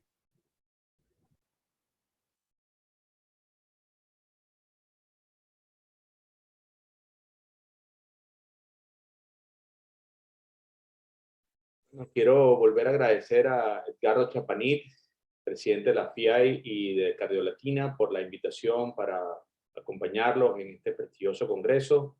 Para mí, para nuestro grupo de personas que hemos estado participando el día de hoy, es un honor y un placer haber estado contigo durante todo el día. Y en la siguiente conferencia voy a conversar sobre prolapso valvular mitral arrítmico, el mito del avistamiento del monstruo de las nieves. Básicamente este es un tema que voy a dedicarme a no hablar tanto de las imágenes, sino hacer un análisis de cómo yo veo este problema en la práctica y cómo la literatura ha distorsionado un poco la apreciación del prolapso valvular mitral, el cual es un problema, como ustedes saben, bastante común, que afecta a 2-3% de la población general. Y desde los datos de Nishimura, hace aproximadamente unos 20 años atrás, está demostrado que estos pacientes pueden tener un riesgo de muerte súbita aumentado, quizás duplicando el riesgo de la población general, sobre todo en el paciente que tiene disfunción ventricular izquierda asociada a regurgitación mitral.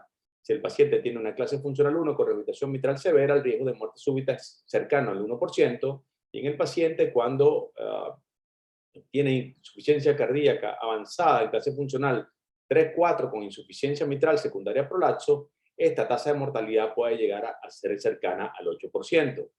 Pero en el año 2013, el grupo de Mayo Clinic, dirigido por Michael Ackerman, presentó este extraordinario trabajo de 1.200 pacientes donde identificó 24 casos en los cuales la mayor parte de estos mujeres con prolapso biliflet que tenían alteraciones de repolarización en la cara inferolateral, con taquicardia ventricular, sobre todo con extrasístoles ventriculares alternantes entre el músculo papilar izquierdo, los músculos papilares izquierdos y los tractos de salidas, y la mayoría de estos pacientes que habían tenido muerte súbita recurrieron la fibrilación ventricular en el transcurso de los próximos 2 años, cercano al 54% de esto. Esto identificó, fenotipificó un grupo de pacientes con prolapso valvular mitral que llamaron prolapso valvular arrítmico maligno. Este estudio de Ackerman llevó a estratificar más o menos el paciente con 4 características primordiales, la fenotipificación de este grupo. Mujeres, prolapso valvas, T invertida simétrica en cara inferior y extrasístoles con imagen de bloqueo avanzado de rama izquierda o alternante. Pedro, perdóname, te interrumpo. Sí. No se está viendo la presentación, párala disculpa. Arrancas nuevamente, no pasa nada, eso se edita después. Disculpa. No, perdóname interrumpirte, pero es mejor abortar la pantalla. No, me hubieran dicho temprano, ya va. Sí, no, para, eso se edita el video, no te estreses. Ok, perfecto, gracias. Voy a comenzar desde cero. Sí, vale.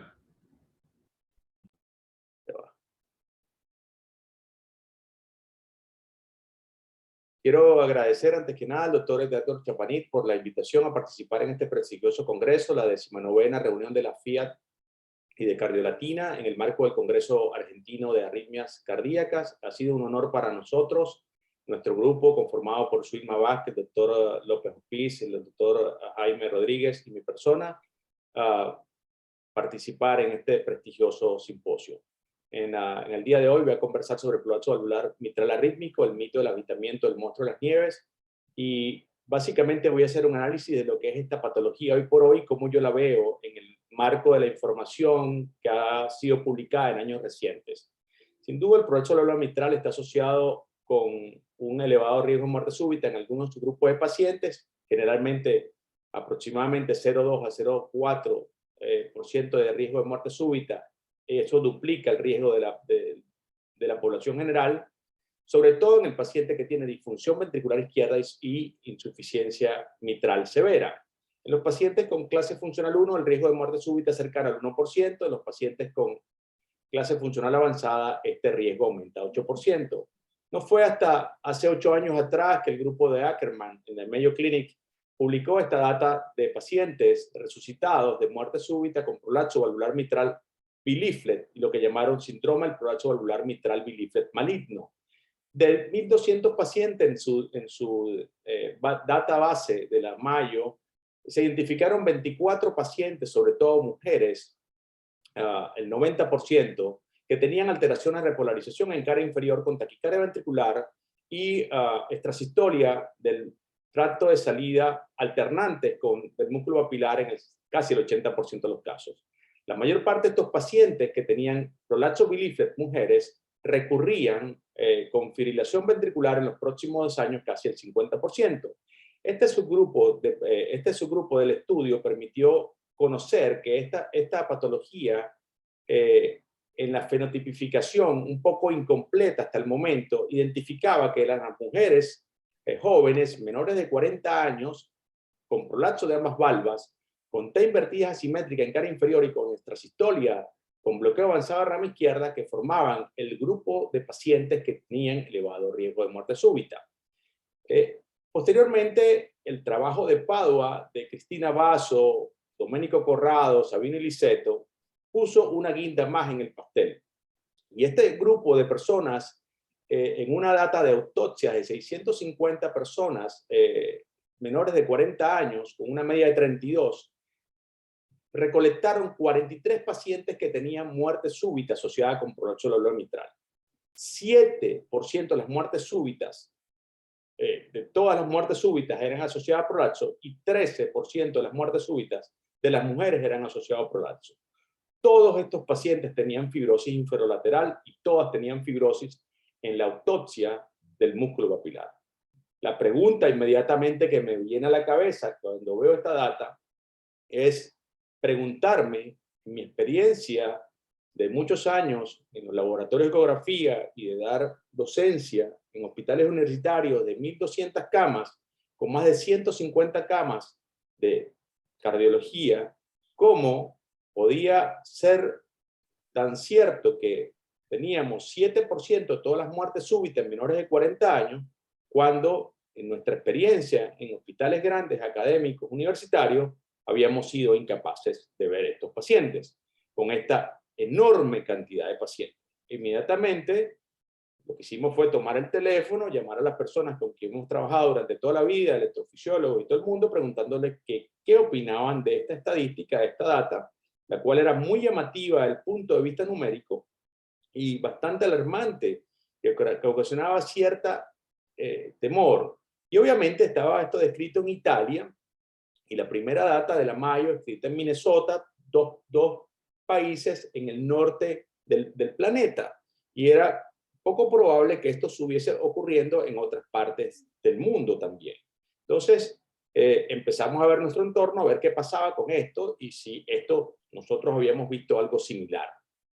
El grupo de Padua toma 30 personas adicionales y estas 30 personas adicionales le hace eco, Holter, y le hace resonancia magnética cardíaca, reproduciendo los datos de autopsia, reportando que el 93% de estos pacientes tenían realce tardío inferolateral y que la arritmia con imagen de bloqueo de rama derecha venía de esa cicatriz y que eso era la expresión de lo que ellos llamaron el síndrome de prolapso valvular mitral maligno arrítmico, que estaba compuesto similar al de la Mayo, con prolapso de ambas valvas mitrales, 90% mujeres, trastorno de repolarización con T invertida en cara inferolateral, la mayoría con bigeminismo, con bloqueo avanzado de rama derecha, porque viene el ventrículo izquierdo, el problema de la fibrosis de la pared inferolateral, la mayoría con extrasístoles alternantes entre el tracto de salida y fasciculares, y 93% con realce tardío en la resonancia y en la autopsia, en fibrosis en el 88% y todo en el papilar. Más tarde le ponen otra condimento al pastel, el mismo grupo de Cristina Basso y Liceto, ya no tiene Domenico Corrado, y publican lo que es la disyunción del anillo como una componente más de este síndrome o de este síndrome de arritmia maligna en el paciente en el contexto del progreso valvular mitral. Y esto no es más que la inserción más hacia la aurícula izquierda, en la pared de la aurícula izquierda de la valva posterior, contrario o paralelo a lo que es la anomalía de Einstein. En este caso, la anomalía de Einstein, hay una inserción de la valva septal hacia abajo, en esta una inserción de la valva posterior de la mitral hacia la aurícula izquierda. Anderson había descrito esto como una variante normal en sus data de autopsias, y para mí esto se sobredimensionó la información con respecto a este tema desde el inicio, dándole un valor muy importante en estos pacientes cuando nosotros tenemos muchos años viendo esto sin ninguna connotación en la práctica clínica rutinaria. Ellos asociaron que cuando esta disyunción era importante, mayor de 8.7 milímetros, el riesgo de muerte súbita se elevaba importantemente. Y que estos pacientes, por la tracción que generaba la disyunción del anillo, el curling motion, el movimiento ondulante serpenteante del ventrículo izquierdo, hacía que esto produciera tracción del papilar sobre la pared inferolateral, y esto inducía fibrosis por efecto de mecanorreceptores que inducía apoptosis de la pared posterior inferior, cicatrización, y mientras más apical estaba el papilar, entonces el riesgo de fibrosis y arritmia era mucho mayor. Construyeron entonces un fenotipo bastante similar al de la Mayo, compuesto por mujeres con prolapso de ambas válvulas, con T invertida en cara inferior, con extrasístoles, con imagen de bloqueo de rama izquierda. Le anexan ahora el realce tardío. Adicionalmente a eso tiene la disyunción del anillo mitral. Entonces tenemos ya conformado lo que se ha descrito en los dos centros principales, Mayo y Padua. El doctor Tayid es director del laboratorio de Mayo, ahora en Milwaukee. Describe posteriormente la asociación de la onda S tisular mayor de 16 milímetros, que se asocia obviamente con el curling motion, como un signo importante que puede predecir riesgo de muerte súbita en estos pacientes, y pone un elemento más de estos pacientes. Más tarde, una data de autopsia que recolecta 42 pacientes en 9 hospitales, 8 europeos, incluyendo la Mayo Clinic, en los últimos años, describe más o menos similar, la misma data, solo que este paciente tiene síncope, 67, un poco menos son mujeres. Casi ninguno tiene insuficiencia mitral de grado importante, como es el síndrome originalmente. Son pacientes con regurgitación mitral leve a moderada. En teoría, inicialmente, algunos subgrupos de pacientes tenían insuficiencia mitral importante, más de moderada, con una FEBI normal, y la disyunción del anillo no era tan representativa en estos datos de autopsia, solamente 1 de cada 4 pacientes. E introducen otro factor más que se llama índice de prematuridad menor de 1.4. Aquellos pacientes que tenían extrasístoles muy prematuras eran aquellos pacientes que tenían mayor riesgo de muerte súbita. Entonces vamos conformando ya 3 experiencias diferentes. Pero viene una experiencia que nos hace reflexionar sobre todo esto. Y esta data del grupo de Australia, que muestra ya más terrenalmente lo que puede pasar con este síndrome. Y esta data, publicada el año próximo pasado por estos australianos, muestran una data de autopsias de 77.000, vamos a ver los números en la cabeza, 77.221 pacientes. 77.221 pacientes en 18 años. Todos estos pacientes autopsiados, de todos estos pacientes autopsiados, 71 pacientes eran prolapso valvular mitral, aislado, solamente tenían válvula mitral con prolapso. Eso representaba 0.09% de la muestra. Y obviamente esto es más cónsono con los números que uno suele pensar de esto. Si tenemos una patología que tiene 2 a 3% de la población mundial, y ahora tiene una data donde representa solamente 0.09% de muerte súbita, significa que es una patología benigna que excepcionalmente produce muerte súbita.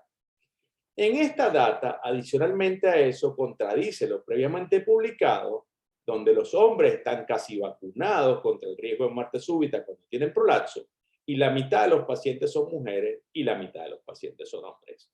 Lo cual es bastante importante a la hora de ser tomado en cuenta a la hora de fenotipificar estos pacientes. Toma en cuenta también que la mayor parte eran biliflet, que la mayor parte tenía fibrosis endocárdica o miocárdica, aunque en el 21% de los casos no se encontró nada en el ventrículo izquierdo. Introduce otro dato importante, de los tres datos importantes. La prevalencia, 0.09, las mujeres, igual que los hombres, y establece algo importante que nos puede ayudar a fenotipificar estos pacientes. Por eso, la expresión clínica con la expresión anatomopatológica hay que llevarla a la arena clínica. Y esto ciertamente para mí es muy importante porque el único dato de la autopsia de estos pacientes que llama la atención es que estos pacientes tienen la circunferencia mitral mucho más grande. O sea, la circunferencia mitral máxima de un adulto es 108 milímetros. Estos pacientes tienen una circunferencia mitral mucho más grande. Y obviamente eso es lo que nosotros vemos en la práctica rutinaria. Esto sí concuerda con todo lo que nosotros estamos viendo. Estos pacientes, obviamente, cuando tienen prolapso biliflet, el volumen, parte del volumen, si es regurgitante, se queda en las válvulas y el anillo mitral es enorme. Entonces, ciertamente esto es bastante compatible con esto y esta es una representación del autor de este paper donde muestra cómo el volumen que se queda alrededor o debajo de la válvula también forma parte del volumen regurgitante y puede también hacer dilatar el ventrículo izquierdo sin tener regurgitación hacia la aurícula izquierda. O sea que el volumen retrógrado no solamente es el volumen de la insuficiencia, sino también el volumen que se queda en las válvulas que cuando son muy grandes pueden dilatar el ventrículo izquierdo. Y esto sí hace sentido con lo que pensamos que puede ser este síndrome, anillos muy grandes en pacientes, sea masculino o femenino, que fibrosan la pared posterior inferior. Y esto sí suena como más lógico.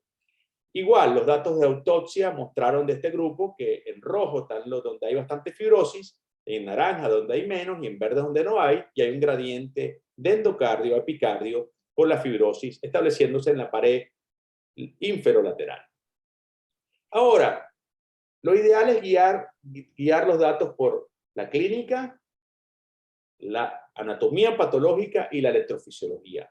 ¿Concordarán los datos de los pacientes que ingresan con muerte súbita en laboratorio de electrofisiología con los datos que aporta la anatomía patológica o la clínica? Es la pregunta. Me tomé la molestia de tomar las 3 series publicadas recientemente en Mayo, Cleveland y Mass General. Miren la data de pacientes, son apenas máximo 43 pacientes en Cleveland Clinic, 14 en Mayo, 15 en Mass General. Miren cómo las datas de Cleveland Clinic y de Mass General tienen una prevalencia mayor en hombres. En el caso de Cleveland Clinic, 65% hombres, 50% mujeres. Biliflet, solamente la mitad de los pacientes en las 2 series, 53 y 53. En la Cleveland, 75% tenían insuficiencias más allá de moderada. QRS ancho, o sea, los pacientes de Cleveland parecen tener una miocardiopatía asociada ya con una miocardiopatia no, una dilatación ventricular izquierda ya asociada con la valvulopatía de base, que hace que el QRS se transforme en un QRS ancho. Y lo otro que transmite esta data, muy importante, de las 3 clínicas más importantes, o de las 3 de las 5 clínicas más importantes de cardiología de los Estados Unidos, es lo siguiente. El éxito de la ablación es modesto, no pasa de 80%. Y la recidiva es extremadamente alta en el corto plazo en los próximos 2 años. ¿Qué dice esto? Primero, que estos pacientes no tienen que ser mujeres. La mitad o más son hombres. 1, en la serie de Cleveland y Mass General. 2, no tienen que ser biliflet. Son de una sola valva en la mitad de los pacientes en las 2 series grandes. 3, la ablación solamente es efectiva en 2/3 partes de los pacientes como episodio primario y la recidiva es cercana a 40% una vez que se aplica esto. ¿Qué transmite esto, compañeros? Que esta patología, a pesar de ser también en el ventrículo izquierdo, tiene mapeos en diferentes sitios del corazón. El origen de la arritmia no solamente es en el ventrículo izquierdo, en la pared posterior inferior, sino que se asocia en esta data de la Cleveland, en el tracto de salida del ventrículo derecho, en el anillo tricuspidio, o sea, forma parte también de las taquicardias fasciculares de pacientes normales con proceso celular mitral, que es lo usual, y una tercera parte de los pacientes son en el músculo papilar, solamente 27% en el músculo papilar y 12% en el ápice del ventrículo izquierdo. Estos pacientes, de acuerdo a la recidiva, lo que sabemos es que la ablación no cura a estos pacientes y que esta es una enfermedad progresiva en el tiempo, que a pesar de ablacionar, estos pacientes siguen evolucionando su fenómeno fibrótico o arrítmico en el ventrículo izquierdo y que la ablación no para estos casos, que probablemente ablación más desfibrilador sea el objetivo del paciente que tiene taquicardia ventricular sostenida, hemodinámicamente significativa, fibrilación ventricular o resucitación de la fibrilación ventricular. ¿Qué dice la data quirúrgica? ¿Qué ha pasado con estos pacientes cuando van a cirugía con arritmia? Muchos datos anecdóticos han mostrado que estos pacientes, cuando se opera en presencia de taquicardia ventricular incesante, con un progreso celular mitral, la cirugía puede aliviar este fenómeno. Pero la data de la Mayo, publicada hace unos 6 años atrás, 5 años atrás, muestra que estos pacientes, el mismo grupo de Ackerman, muestra que estos pacientes, una vez se hace el reemplazo, la reparación mitral, la arritmia no desaparece, sobre todo en el paciente mayor. Y la conclusión es que probablemente este es un fenómeno que sigue evolucionando independientemente de reparar o reemplazar la válvula mitral y que probablemente se reduzca la carga de arritmia solamente en el paciente cuando se opera joven. O sea, hay mucha duda de qué hacer con este paciente una vez que ingresa con arritmia en el contexto de una insuficiencia valvular mitral moderada a severa o sintomática. En este contexto, esto ya no forma parte del síndrome arrítmico real, porque los pacientes mayoritariamente, como se definió inicialmente, eran pacientes sin insuficiencia mitral más allá de moderada. ¿Qué se está haciendo hoy en día? Y esto es del grupo del Monte Sinaí de Nueva York, de David Adam.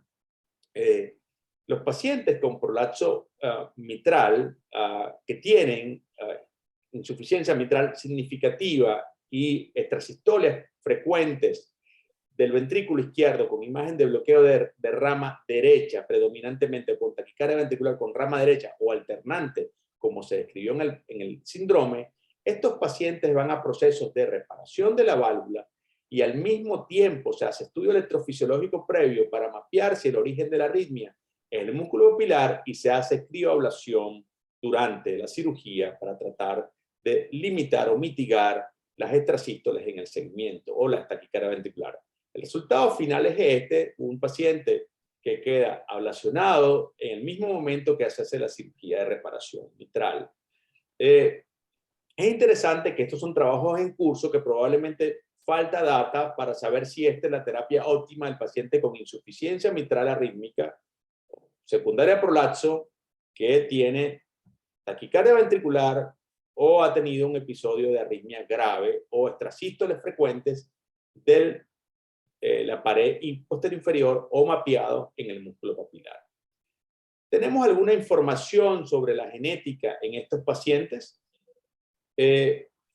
Sí, el grupo de Ackerman, y como vieron inicialmente en la data del doctor Opizden, cuando presentó el caso de la displasia arritmogénica o la miocardiopatía arritmogénica de ventrículo izquierdo, mostró una mutación de la filamina C.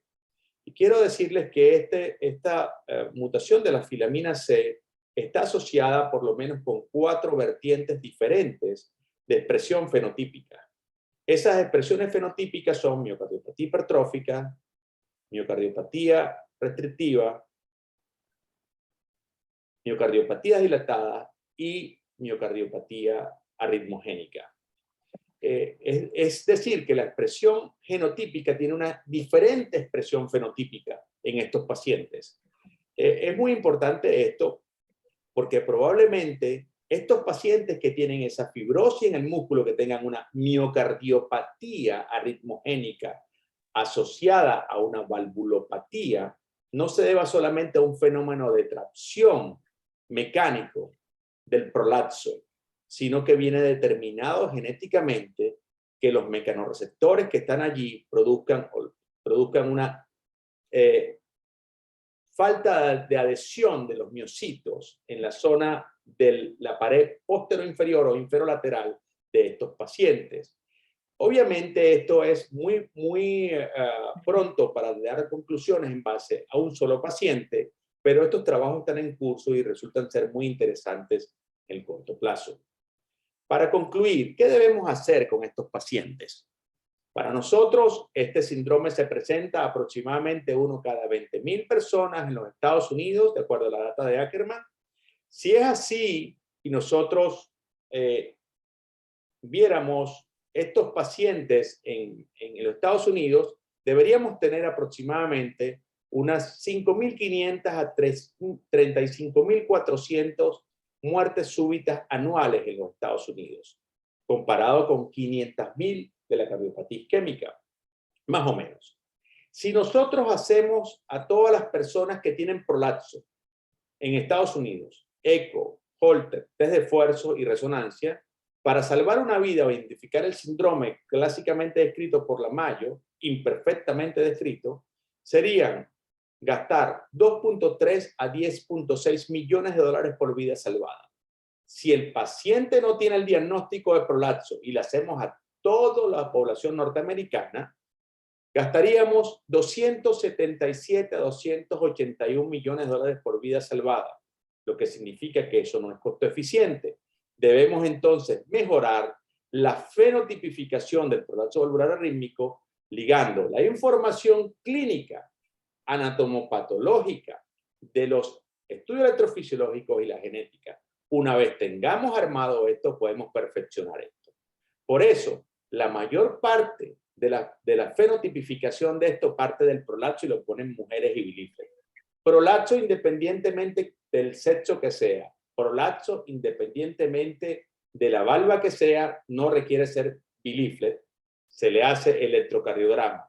Si tiene T invertida asimétrica inferolateral con QT largo, biliflet, sobre todo, gruesas, con desplazamiento mayor de 2 centímetros, con movimiento en curling, con o sin disyunción del anillo, que en el holder tengan extrasístoles polimórficas alternantes o extrasístoles con bloqueo de rama derecha, y en el test de esfuerzo tienen extrasístoles increscendo, sobre todo partiendo del ventrículo izquierdo, es hora de hacer ese paciente una valoración integral, multidisciplinaria, con el grupo de electrofisiología de su institución y revisar si el paciente requiere primero hacer un estudio electrofisiológico y luego, porque la arritmia puede estar ubicada en diferentes sitios fuera de la pared inferior, y luego de identificar si es la pared inferior, ver la extensión de esto con resonancia magnética o al revés, hacer resonancia magnética antes y referir electrofisiología después, y eso debe formar parte más o menos del esquema de trabajo de estos pacientes. Una vez que podamos identificar estos pacientes, entonces mejor, probablemente podemos identificar esta minúscula parte de pacientes que mueren por muerte súbita teniendo un prolapso de la valva mitral. Como consideraciones finales es, el prolapso de la valva mitral es muy frecuente en la población mundial, 2 a 3% de la población lo tiene. La definición de prolapso valvular mitral maligno es no satisfactoria, ya porque excluye hombres y excluye las que no son biliflet, debería incluir hombres y debería incluir las biliflet.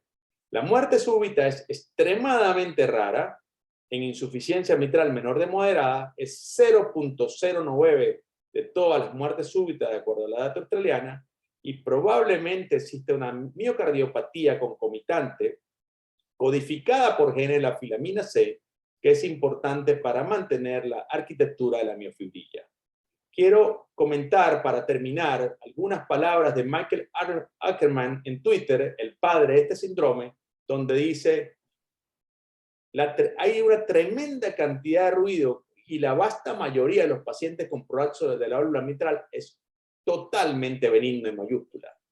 Pero si tomas prolapso de ambas válvulas, añades la disyunción del anillo, pones las T divertidas asimétricas multifocales con las extrasístoles acopladas brevemente, probablemente puedas tener una pizca de lo que es el prolapso valvular peligroso. Y para terminar, voy a terminar con una frase de Bernard Long. Prolapso mitral es completamente benigno y una condición trivial. En mi mente es importante, recordar la ocurrencia de muerte súbita en pacientes jóvenes, mujeres, es muy, pero muy raro. Con eso quiero terminar mi conferencia y darle las gracias por la invitación al doctor Edgardo Chapanit. Muy gentiles, muy amables, y gracias por acompañarme, a Suilma, a Javier y a Jaime en esta transmisión para el Congreso Argentino de Imágenes de Arritmias. Muy gentiles, muy amables. Muchas gracias. Muchas gracias, doctor Pedro. Creo que ya va, vamos a despedirnos los cuatro. Ya va, déjenme parar acá para...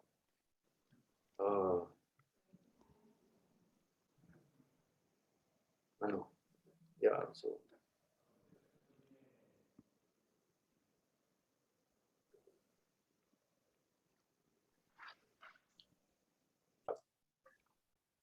Gracias, Jaime, gracias, Suilma, gracias a Javier. Muy gentiles, excelentes ponencias, excelentes posiciones. Los felicito, muy gentiles por acompañarme en esta grabación para el Congreso Argentino de Cardiología y el grupo de la FIAT y Cardiolatina. Excelentes ponencias y bueno, quiero despedirme de ustedes y agradecerles encarecidamente acompañarme.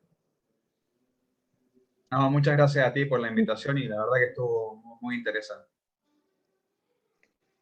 Muchas gracias, doctor Pedro Graciano, y a todo el comité organizador de este Congreso Argentino de Arritmias por la invitación. Una mesa fantástica y un saludo enorme a todos mis compañeros panelistas. Fue un placer. Gracias, Vilmita. Dale. Un abrazo y todo nuestro agradecimiento a nuestros amigos de Argentina. Sé que es un evento muy importante, ya lleva muchos años y de verdad que gracias por permitirnos compartir esta mesa en imágenes. Sé que es un evento muy arritmogénico, pero sé que las imágenes siempre están de la mano de la electrofisiología. Y muchas gracias, y a ti, Pedro, doctor Graciano, por permitirnos estar hoy en esta sesión tan importante. Muchas gracias. Gracias a ustedes. Un fuerte abrazo. Hasta luego. Gracias a todos. Hasta luego. Gracias.